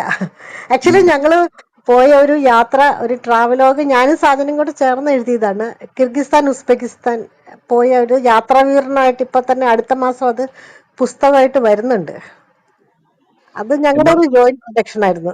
ഞാനും സാധനം പേരെന്താണ്? അത് മധ്യേഷ്യൻ സ്റ്റെപ്പിയിൽ 3 നാടോടികൾ എന്നാണ്. 3 നാടോടികൾ ഞാനും സാധനം മോനുമാണ്. ഞങ്ങള് ഭയങ്കര ട്രാവൽ ഫ്രീക്സ് ആണ്. ഞങ്ങൾ യാത്ര ചെയ്യാൻ വളരെ ഇഷ്ടമുള്ള ആൾക്കാരാണ്. അതിനു മുമ്പുള്ള പേരെന്താണ്? പേര് മധ്യേഷ്യൻ സ്റ്റെപ്പീസ് ഉണ്ടല്ലോ, കിർഗിസ്ഥാൻ ഏഷ്യൻ സ്റ്റെപ്പിയിൽ 3 നാടോടികൾ എന്നാണ് അതിന്റെ പേര്. സ്റ്റെപ്പിയിൽ. അപ്പം അത് ഇപ്പൊ പുസ്തകമായിട്ട് വരുന്നുണ്ട്. പക്ഷെ അത് ഞാൻ ഇൻഡിപെൻഡന്റ് ഉള്ള സാധനമാണ്, അതിന്റെ ഭാഷയൊക്കെ സാജന്റെയാണ്. പക്ഷെ ഞങ്ങൾ ജോയിന്റ് ആയിട്ടാണ് അത് ചെയ്തിരിക്കുന്നത്. ഫോട്ടോസ് എല്ലാം മോൻ എടുത്തതുമാണ്. ഞങ്ങൾ മൂന്നുപേരുമാണ് ട്രാവൽ കമ്പാനിയൻസ്. അപ്പം എല്ലായിടത്തും അപ്പം ഡോക്യുമെന്ററി പോലെ ഇതൊരു കുടുംബ സംരംഭമാണല്ലേ? അതും കുടുംബ സംരംഭമാണ്. അത് തന്നെ. സാജൻ 2021 നമ്മുടെ ആദ്യകാല പരമ്പരകളിലൊന്നായി മലയാള ടെലിവിഷന്റെ നാൾവഴികൾ പരമ്പരയിൽ പങ്കെടുത്തിട്ടുണ്ട്. ഓ അത് ശരി. ഓക്കെ. അദ്ദേഹം അതിന്റെ ആദ്യകാല പ്രൊഡ്യൂസേഴ്സിൽ ഒരാളായിരുന്നല്ലോ. അതെ അതെ അതെ. അപ്പോൾ ഇത് ഇനി ചോദിക്കാനുള്ള രാജശേഖരനോട് ചോദിക്കാനുള്ള ചോദ്യമുണ്ട്. ഇത് പിന്നെ ഏറ്റവും അവസാനം ചെയ്ത ഡോക്യുമെന്റ് സംസ്ഥാന ജൈവ വൈവിധ്യ ബോർഡിന് വേണ്ടിയായിരുന്നല്ലോ അല്ലേ? അതെ അതെ അതെ അതെ. അത് എന്താ പറയുകയാണെ, പത്രത്തിൽ കണ്ട ഒരു വാർത്തയാണ് ശരിക്കും. അപ്പോൾ ഞാനിങ്ങനെ അതിനെക്കുറിച്ച് ഒന്ന് മനസ്സിലാക്കിയിട്ട് ഞാൻ ഒരു അപേക്ഷ കൊടുത്തു. അപ്പോൾ ഒരുപാട് സ്ക്രീനിങ് എല്ലാം കഴിഞ്ഞിട്ട് അവർ അത് അനുവദിച്ചു. അപ്പോൾ ആദ്യം നദികളെക്കുറിച്ചുള്ള ഒരു ഇതായിരുന്നു വിചാരിച്ചത്. പിന്നീടാണ് ഇതിലേക്ക് വന്നത്. അതായത് ഇപ്പം ONV സാറിൻ്റെ ഒരു കവിതയുണ്ടല്ലോ, ആസന്ന മരണയ ഭൂമിയെക്കുറിച്ച്. അപ്പം അത് എൻ്റെ മനസ്സിലിങ്ങനെ കിടന്നു. അപ്പം ഞാൻ അവരോട് ചോദിച്ചു, എന്നാൽ പിന്നെ നമുക്ക് ഇങ്ങനെ ചെയ്താലോ? അപ്പോൾ അവർ പറഞ്ഞു, എങ്കിൽ പിന്നെ നിങ്ങൾ ആ സബ്ജക്റ്റ് എടുക്ക്, മറ്റ് സബ്ജക്റ്റുകൾ വേറെ ആരെങ്കിലും ചെയ്യട്ടെ. അങ്ങനെ ഒരു സ്വാതന്ത്ര്യം എനിക്ക് കിട്ടി. അതിൻ്റെ സ്വാതന്ത്ര്യം കിട്ടിയപ്പോഴാണ് പിന്നെ ഞാൻ മനസ്സിലായത് വാസ്റ്റ് ആയിട്ടൊരു സബ്ജക്റ്റാണിത്. അപ്പം അതിന് വേണ്ടിയിട്ട് കുറച്ച് ഈ ചില പഞ്ചായത്തുകളൊക്കെ ചില നല്ല നല്ല ഇനീഷ്യേറ്റീവ്സ് ചെയ്തിട്ടുണ്ട് വടക്കോട്ടൊക്കെ. അപ്പം അവിടെയൊക്കെ പോയി അവരെയൊക്കെ കണ്ടു, ഇൻ്റർവ്യൂ ചെയ്തു. അങ്ങനെ വലിയൊരു യാത്ര വേണ്ടി വന്നു. അപ്പം നമുക്ക് അറിയാലോ, കാർബൺ കൂടുതൽ ബഹിർഗമനം കുറയ്ക്കാൻ വേണ്ടിയിട്ട് വനങ്ങൾ വെച്ച് പിടിപ്പിക്കുക. അത് മീനങ്ങാടി എന്ന് പറഞ്ഞൊരു പഞ്ചായത്ത് തന്നെ അതിൻ്റെ ഒരു വലിയ കോൺട്രിബ്യൂഷൻ നടത്തിയിട്ടുണ്ട്. അപ്പം ഇങ്ങനെ പല സ്ഥലങ്ങളിൽ ഇതിനു വേണ്ടി പോയി. അപ്പം നല്ല നല്ല ഷോട്ടുകൾ കിട്ടി. അതാണ് കാരണം, അലഞ്ഞു നടക്കുകയാണല്ലോ നമ്മൾ, നല്ല നട്ടുച്ച വെയിലത്തുമൊക്കെ ഇങ്ങനെ അലഞ്ഞു നടക്കുകയാണ്. ഈ 3-4 ജില്ലകൾ നമ്മൾ വല്ലാത്ത യാത്രയായിരുന്നു. രാത്രി മുഴുവൻ യാത്ര, പകൽ മുഴുവൻ ഷൂട്ടിങ്, അങ്ങനെയാണ്. വിശ്രമമൊന്നും ഇല്ല. പക്ഷെ നല്ല ക്യാമറമാൻ ആയിരുന്നു ശേഖർ എന്ന് പറഞ്ഞിട്ട്, ശേഖർ ജി കൃഷ്ണൻ, നല്ലൊരു ക്യാമറമാൻ. പിന്നെ ഈ പമ്പയെക്കുറിച്ചുള്ള ഒരു സെഗ്മെൻ്റ് ഉണ്ട് അതിനകത്ത്, പമ്പ പുനരു ജീവന പദ്ധതി എന്ന് പറഞ്ഞിട്ട്. അത് സജി മഞ്ഞപ്പാറ എന്ന് പറഞ്ഞിട്ട്, അത് നല്ല എന്താ പറയുക HD ക്യാമറകളാണല്ലോ, അപ്പം നല്ല റിസൾട്ടുമാണ്. പ്രത്യേകിച്ച് ഈ നട്ടുച്ചയ്ക്കൊക്കെ എടുത്തു കഴിഞ്ഞാൽ നല്ല റിസൾട്ടാണ്. ഈ ലോ ലൈറ്റിൽ പോലും വർക്ക് ചെയ്യുന്ന ക്യാമറകളാണ്. അപ്പോൾ ഈ യാത്ര ഒരു വലിയ എന്താ പറയണേ, അത് നമ്മളങ്ങ് ഇഷ്ടപ്പെട്ട് ചെയ്യുകയാണ്. എല്ലാം നമ്മൾ ഇഷ്ടപ്പെട്ടാണല്ലോ ചെയ്യേണ്ടത്, കഷ്ടപ്പെട്ടല്ല എന്നാണ് പറയണ്ടേ. അങ്ങനെ ഏതും നമ്മൾ എന്താ പറയണേ, എത്ര പ്രയാസപ്പെട്ടുള്ളതാണെങ്കിലും ശരി, നമ്മളങ്ങ് എൻജോയ് ചെയ്ത് ചെയ്യുകയാണെങ്കിൽ നമുക്ക് പ്രയാസം ഉണ്ടാവില്ല. അതാണ് ഞാൻ സാറിന് എപ്പോഴും ചെയ്യുന്നത്. പ്രത്യേകിച്ച് എനിക്കൊരു കാര്യം എടുത്തു പറയാനുള്ളത്, കസവുതീരം എന്ന് പറഞ്ഞൊരു പ്രോഗ്രാം ചെയ്ത കാര്യമാണ്. കാരണം അതിനകത്ത് 500 എപ്പിസോഡ് ചെയ്തു. കസവുതീരം എന്ന് വെച്ചാൽ 3 മുതൽ 5 മിനിറ്റ് വരെയുള്ള ചെറിയ ഡോക്യുമെൻ്ററികളാണ് എല്ലാം. കേരളത്തിൽ ഇനി പോകാനൊരു സ്ഥലമില്ലെന്നാണ് എനിക്ക് തോന്നുന്നത്. പക്ഷേ എങ്കിലും ഇനി ഒരുപാട് ഐറ്റംസ് ഉണ്ട് കേട്ടോ കാണിക്കാനായിട്ട്. പക്ഷേ യാത്ര അന്ന് വലിയ ഇതായിരുന്നു, 5 വർഷം തുടർച്ചയായിട്ട്. അപ്പം അത് ആ ഒരു യാത്ര, ആ അനുഭവം, അതൊക്കെ അങ്ങനെയാണ് അതിന് സ്റ്റേറ്റ് ടൂറിസം അവാർഡ് കിട്ടുന്നത്. അപ്പം അങ്ങനെയൊരു ഇത് കിടപ്പുള്ളത് കൊണ്ടാണ് ഞാൻ എൻ്റെ വ്ളോഗ് ലോകം എന്ന് പറയുന്ന യൂട്യൂബ് ചാനൽ ഞാൻ കൂടുതൽ ഈ ട്രാവലോഗാണ് ഇതിനകത്ത് എടുക്കുന്നത്. എന്താ വെച്ചാൽ നമുക്കറിയാം, ഇപ്പം ഞാൻ തന്നെ തിരുവനന്തപുരത്ത് വന്നിട്ട് 5 വർഷം കഴിഞ്ഞാണ് ഞാൻ കന്യാകുമാരി പോകുന്നത്. അപ്പം ഞങ്ങളുടെ CN പിള്ള എന്ന് പറഞ്ഞൊരു സാറുണ്ടായിരുന്നു ക്യാമറ ഹെഡായിട്ടുള്ളത്. അപ്പോൾ അദ്ദേഹം പറഞ്ഞു, നിങ്ങൾ ഇത്ര നാൾ പോയിട്ടില്ലല്ലേ, ഞാൻ കൊണ്ടുവന്ന് പറഞ്ഞ് പുള്ളിയാണ് എന്നെ കൊണ്ടുവന്നത്. അന്നാണ് ആദ്യമായിട്ട് ഈ നോങ്കൊക്കെ കഴിക്കുന്നത്. നല്ലൊരു യാത്രയൊക്കെ ആയിരുന്നത്. എന്ന് പറയുന്നത് നമുക്ക് തൊട്ടടുത്തുള്ള സ്ഥലം പോലും നമ്മൾ കാണാൻ പറ്റാറില്ല, നമ്മുടെ ഓരോ ജീവിത പ്രശ്നങ്ങൾ കൊണ്ടാണ്. അപ്പം അങ്ങനെയുള്ള സ്ഥലങ്ങൾ കാണുക, ആ അനുഭവം മറ്റുള്ളവർക്ക് പകർന്നു കൊടുക്കുക എന്നൊക്കെ ഉള്ളതാണ്. അപ്പം അങ്ങനെ ആണ് ഞാനിങ്ങനെ ഈ റിട്ടയർമെൻറ്റിന് ശേഷവും ഇങ്ങനെ ഒരു യൂട്യൂബ് ചാനൽ തുടങ്ങാൻ കാരണം. അത് ഞാനിപ്പോൾ ഈ സ്റ്റേറ്റ് അവാർഡ്, നാഷണൽ അവാർഡ് എന്നൊക്കെ പറഞ്ഞിട്ട് ഒരുപാട് ഇതുണ്ടല്ലോ, നമ്മുടെ CEDIT അല്ലെങ്കിൽ KSFDC അല്ലെ PRD, ഇവിടെയൊക്കെ വിളിക്കുമല്ലോ ഇങ്ങനെ ഡോക്യുമെൻ്ററി പാനൽ മെമ്പർ ആവാനായിട്ട്. അവർ വിളിക്കും, ആപ്ലിക്കേഷൻ കോൾ ഫോർ ചെയ്യും. ഞാൻ എല്ലായിടത്തും കൊടുത്തിട്ടുണ്ട്, എന്നെ ആരും വിളിച്ചിട്ടില്ല. പക്ഷേ എനിക്ക് തോന്നുന്നത് അവർക്കൊക്കെ ചെറുപ്പക്കാരെ മതിയായിരിക്കും, അല്ലാതെ ഈ അവാർഡ് കിട്ടിയ ആളായതുകൊണ്ട് അവർക്ക് തട്ടാൻ പറ്റില്ലല്ലോ. പക്ഷേ അവരുദ്ദേശിക്കുന്നത് ഒരു പക്ഷേ ചെറുപ്പക്കാരെ കൊണ്ട് ചെയ്യിപ്പിക്കാമെന്നായിരിക്കും, നല്ല കാര്യം. അപ്പം ഞാൻ വിചാരിച്ചു ഞാൻ എന്തിനാണ് ഇങ്ങനെ വെയിറ്റ് ചെയ്യുന്നത്. സ്വന്തമായി പൈസ ഉണ്ടെങ്കിൽ ഒരുപാട് ഡോക്യുമെൻ്റുകളൊക്കെ ചെയ്യാം. പിന്നെ ഡോക്യുമെൻ്റുകൾ എന്ന് പറഞ്ഞാൽ തന്നെ ശരിക്കും പറഞ്ഞാൽ കാലഹരണപ്പെട്ടുകൊണ്ടിരിക്കുന്ന ഒരു കലാരൂപം എന്നാണ് എനിക്ക് തോന്നുന്നത്. കാരണം വെച്ചാൽ ആർക്കും വലിയ താല്പര്യമൊന്നുമില്ല. എക്സിബിറ്റ് ചെയ്യണേ തന്നെ വലിയ പാട്. പിന്നെ എത്ര പേരിലേക്ക് ഇത് എത്താൻ കഴിയും? പിന്നെ എത്രയൊക്കെ നമ്മൾ പണം മുടക്കി ചെയ്താലും ശരി, അത് മറ്റുള്ളവരെ കാണിക്കണമെങ്കിൽ അതിലും പ്രയാസം. ഇപ്പം നമ്മളെല്ലാം കാണുന്നതല്ലേ ഡോക്യുമെൻ്ററി ഫെസ്റ്റിവൽ ഇപ്പം ചലച്ചിത്ര അക്കാദമി നടത്തുന്നുണ്ട്. പിന്നെ ഇപ്പം 2 വർഷം കൂടുമ്പം Mumbai international film festival MIF നടത്തും. അപ്പം അതിൽ ഈ കരിമ്പനെക്കുറിച്ചുള്ള പ്രോഗ്രാം ഒരിക്കൽ സെലക്റ്റഡ് ആയതാണ്. ഞാൻ 10 ദിവസം സർക്കാർ ചെലവിൽ സുഖമായിട്ട് അവിടെ താമസിച്ചതാണ്. കാരണം അവർക്ക് ഞാൻ എൻ്റെ പ്രോഗ്രാം സെലക്ട് ചെയ്യപ്പെട്ടത് കൊണ്ട് തന്നെ ഞാനൊരു ഇൻവൈറ്റി ആയിരുന്നു. അവരെനിക്ക് നല്ല എന്താ പറയുക താമസവും ഒക്കെ തന്നു. അപ്പോൾ ഇങ്ങനെയൊക്കെയുള്ള ചില കാര്യങ്ങൾ ഉണ്ടാകുന്നല്ലാതെ നമുക്ക് ഈ എന്താ പറയുന്ന ഏറ്റവും കൂടുതൽ ജനങ്ങളെ അഭിമുഖീകരിക്കുന്ന സോഷ്യൽ ഇഷ്യൂസ് ബേസ്ഡ് ആയിട്ടുള്ള ഡോക്യുമെൻ്ററിക്ക് എപ്പോഴും പ്രസക്തിയുള്ളൂ. എല്ലായിടത്തും അതിന് വിജയം കാണുകയുള്ളൂ. ഇപ്പം തന്നെ നമ്മുടെ ഈ ഒരു കൺസേൺ ആയതുകൊണ്ടാണ്. അപ്പം മാത്രമല്ല എൻവയൺമെൻറ്റ് കാറ്റഗറിയിലല്ല ഇത് വന്നത്. ഇപ്പം ജനറൽ ഡോക്യുമെൻ്ററിയിലൊന്നും പോയാൽ ഇത് അവർ കിട്ടില്ലല്ലോ നമുക്ക്. അപ്പം എനിക്ക് തന്നെ അറിയാം. അതുകൊണ്ട് ഞാൻ ജനറൽ കാറ്റഗറിയിൽ അപ്ലൈ ചെയ്തിട്ടില്ല. പിന്നെ എനിക്ക് തോന്നി ഇങ്ങനെ ചെയ്യാം എന്ന് പറഞ്ഞപ്പം അതിൽ നല്ലതായി കണ്ടു കാണും. കാരണം അത് മാത്രം പ്രയാസപ്പെട്ട് ചെയ്തൊരു ഡോക്യുമെൻ്ററിയാണ് ജൈവ വൈവിധ്യത്തിൻ്റെ.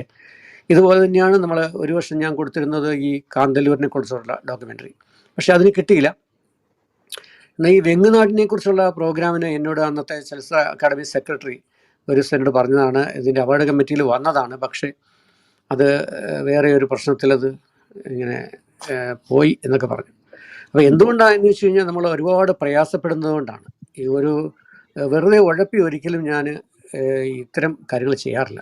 പിന്നെ ഈ ന്യൂസ് ബേസ്ഡ് ആയിട്ടുള്ള ഒരുപാട് പ്രോഗ്രാംസ് ചെയ്തിട്ടുണ്ട്. ദൂരദർശൻ സമയത്ത് ആനുകാലികം എന്നൊക്കെ പറഞ്ഞിട്ട്, അത് കറണ്ട് അഫയേഴ്സാണ്. അത് നമ്മൾ പെട്ടെന്ന് എടുക്കുന്നു, ഈ സോഷ്യൽ ഇഷ്യൂസൊക്കെ എടുത്ത് അപ്പം തന്നെ എഡിറ്റ് ചെയ്ത് കൊടുക്കുന്നു. അതിനകത്തൊന്നും വലിയ ആത്മാർത്ഥ പ്രവർത്തനമൊക്കെ പറ്റില്ല. അതുപോലെ വേറൊരു പ്രോഗ്രാം എനിക്ക് എടുത്തു പറയാനുള്ളത് സാഹിതി സല്ലാപം എന്ന് പറഞ്ഞൊരു പ്രോഗ്രാം ഞാൻ ദൂരദർശനിൽ നിന്നപ്പോൾ ചെയ്തിരുന്നു. ഒരു 42 എപ്പിസോഡ്. സാഹിത്യത്തെ എത്രയും ലളിതവൽക്കരിച്ചുകൊണ്ടുള്ള ഒരു പ്രോഗ്രാമായിരുന്നു. ഇപ്പം ഒരു എക്സാമ്പിൾ പറഞ്ഞാൽ പഴഞ്ചൊല്ലുകൾ ഇതൊക്കെയാണ് രസകരമായിട്ട്. ഇപ്പോൾ ആനയെക്കുറിച്ചുള്ള പഴഞ്ചൊല്ലുകൾ, അല്ലെങ്കിൽ മേഘത്തെക്കുറിച്ചുള്ളത്, അല്ലെങ്കിൽ സ്നേഹത്തെക്കുറിച്ചുള്ളത്, ഇങ്ങനെയൊക്കെയുള്ള ഒരുപാട് ഇങ്ങനെ ഇതുണ്ടല്ലോ. ഇത് നമ്മൾ വർഗീകരിച്ച് അത് കൂടുതൽ ജനങ്ങളിലേക്ക് എത്തുന്ന ഒരു സാഹിത്യത്തെ കൂടുതൽ അങ്ങേയറ്റം സിമ്പിളായിട്ട് ആളുകളുടെ ഇടയിലേക്ക് എത്തിക്കുക. അതായിരുന്നു സാഹിതി സല്ലാപം എന്ന് പറയുന്നൊരു പ്രോഗ്രാം. ഒരുപാട് വിദഗ്ധന്മാരും ഒക്കെ ആയിട്ട് സാഹിത്യകാരന്മാരെ അതിനകത്ത് പങ്കെടുത്തിരുന്നത് കേട്ടോ. അവരുടെയൊക്കെ ഒരു ഇതും കൊണ്ടാണ് അത് അത്രയും മുന്നോട്ട് പോയത്. ഇങ്ങനെ ഒരുപാട് ചെയ്യാൻ പറ്റിയെന്ന് പറയുന്ന ഒരു കാര്യമാണ്. അതാണ്. അപ്പം ഞാൻ ഒരു ചോദ്യത്തിന് ഉത്തരം വേറെ കുറേ ചേർത്താണ് പറയുന്നതല്ലേ. എനിക്ക് അങ്ങനെ ഒരു പ്രശ്നമുണ്ട്.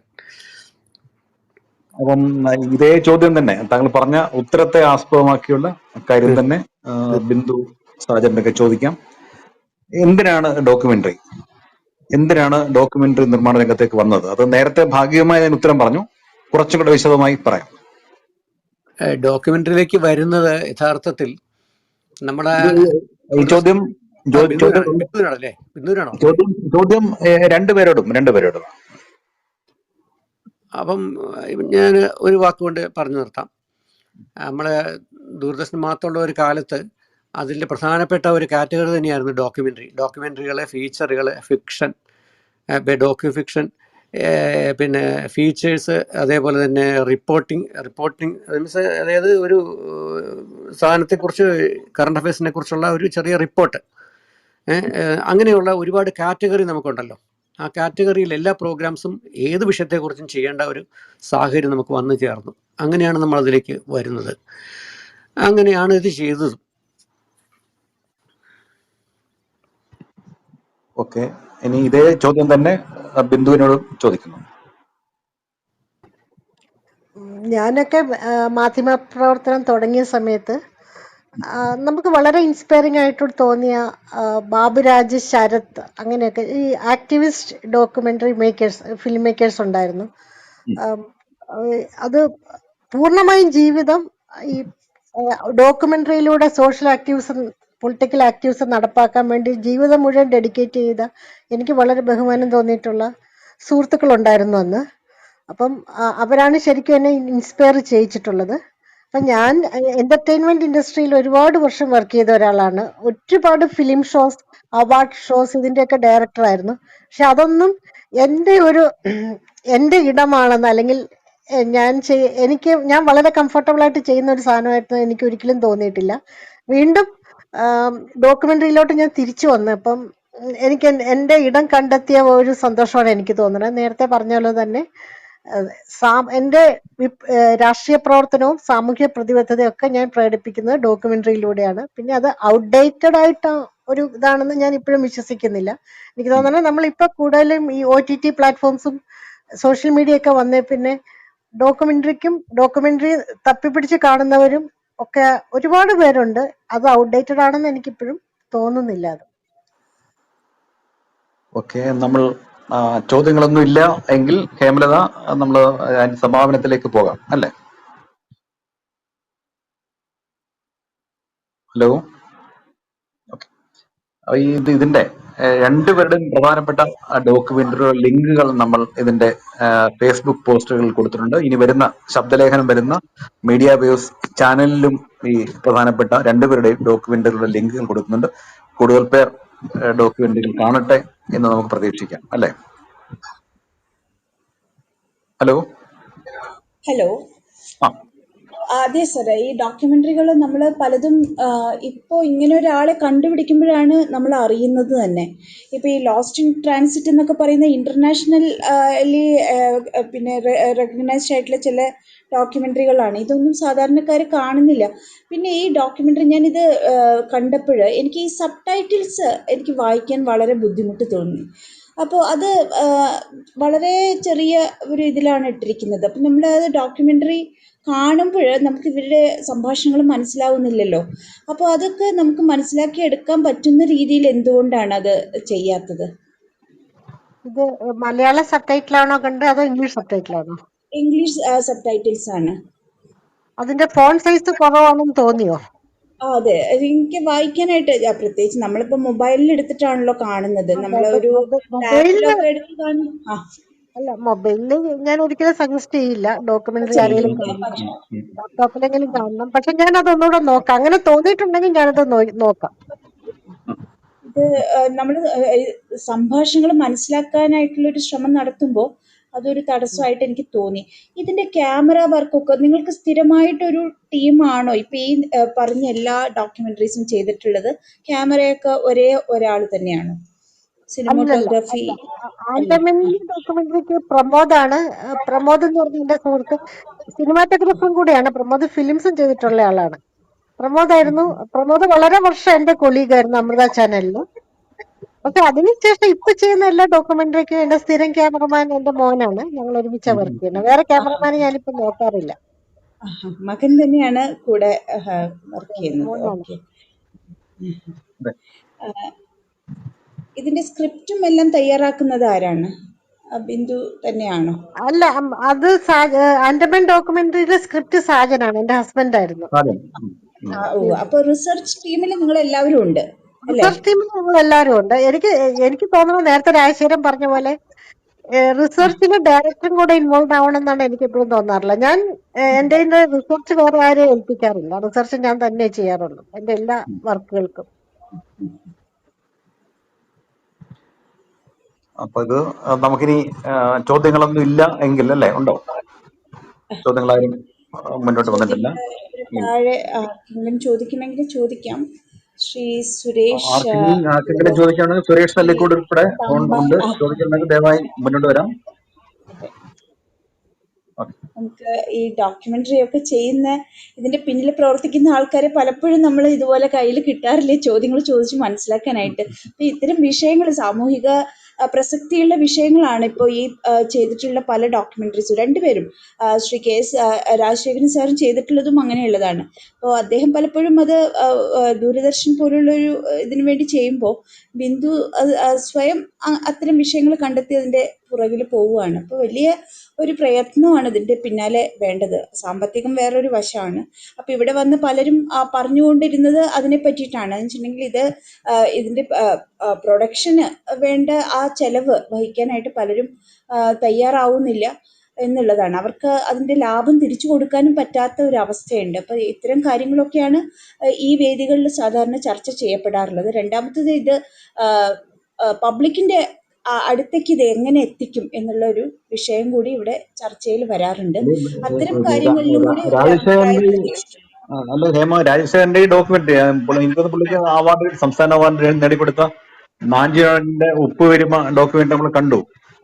പല ഡോക്യുമെന്ററികളുടെയും പിന്നെ ലിങ്കുകൾ അദ്ദേഹം അയച്ചു, നമ്മൾ കൊടുത്തു, അത് കാണാൻ പറ്റിയിട്ടുണ്ട്. അത് തന്നെ വലിയ കാര്യം. അതിന് അദ്ദേഹത്തിന്റെ ബാക്കി പ്രധാനപ്പെട്ട ഡോക്യുമെന്ററികളൊന്നും ഇല്ലെങ്കിലും നമ്മൾ ഈ പറഞ്ഞ കുറെ ഡോക്യുമെന്ററികൾ നമുക്ക് കാണാൻ പറ്റുന്നുണ്ട്.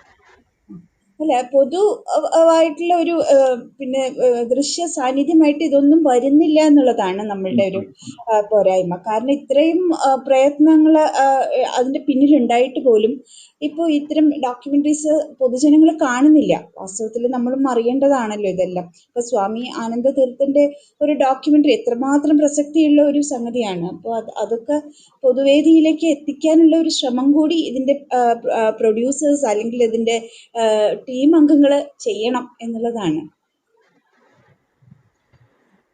അല്ല, ഈ ബിന്ദുവിന്റെ ഡോക്യുമെന്ററികൾ ഏതെങ്കിലും ടെലിവിഷൻ ചാനലുകൾ കൊടുക്കാൻ സാധ്യതയുണ്ടോ? ഇപ്പം ഒന്നാമത് ദൂരദർശനാണ് ഡോക്യുമെന്ററികൾ, ദീർഘ ഡോക്യുമെന്ററികൾ ഒരു കാലത്ത് കൊടുത്തുകൊണ്ടിരുന്ന, അവരിപ്പം കൊടുക്കുന്നില്ല.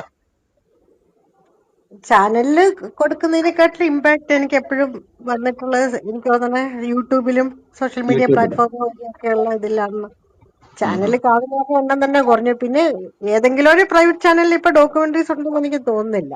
എവിടെയെങ്കിലും ഉണ്ടെങ്കിൽ ദൂരദർശനെ മാത്രമേ കാണുള്ളായിരിക്കും.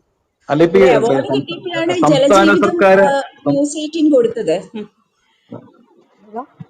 അല്ലെ, സംസ്ഥാന സർക്കാർ അടുത്തടുത്ത് ആരംഭിച്ച OTT പ്ലാറ്റ്ഫോമിൽ ഡോക്യുമെന്ററികൾ കാണിക്കും എന്ന് പറയുകയുണ്ടായി. അതിന് എന്തെങ്കിലും സാധ്യതയുണ്ടോ? അതിന്റെ ഉണ്ടെന്ന് പറയുന്നു. ഞാൻ ആ വഴിക്കൊന്ന് ശ്രമിക്കാന്ന് വിചാരിക്കും. ഇപ്പൊ സ്റ്റേറ്റ് അവാർഡ് കിട്ടിയ സ്ഥിതിക്ക് അങ്ങനെ സാധ്യത ഉണ്ടോ എന്നൊന്ന് അന്വേഷിക്കാന്ന് വിചാരിച്ചു. ഞാൻ അതിന്റെ ശ്രമം തുടങ്ങിയിട്ടുണ്ട്. നടക്കുമെന്നറിയില്ല.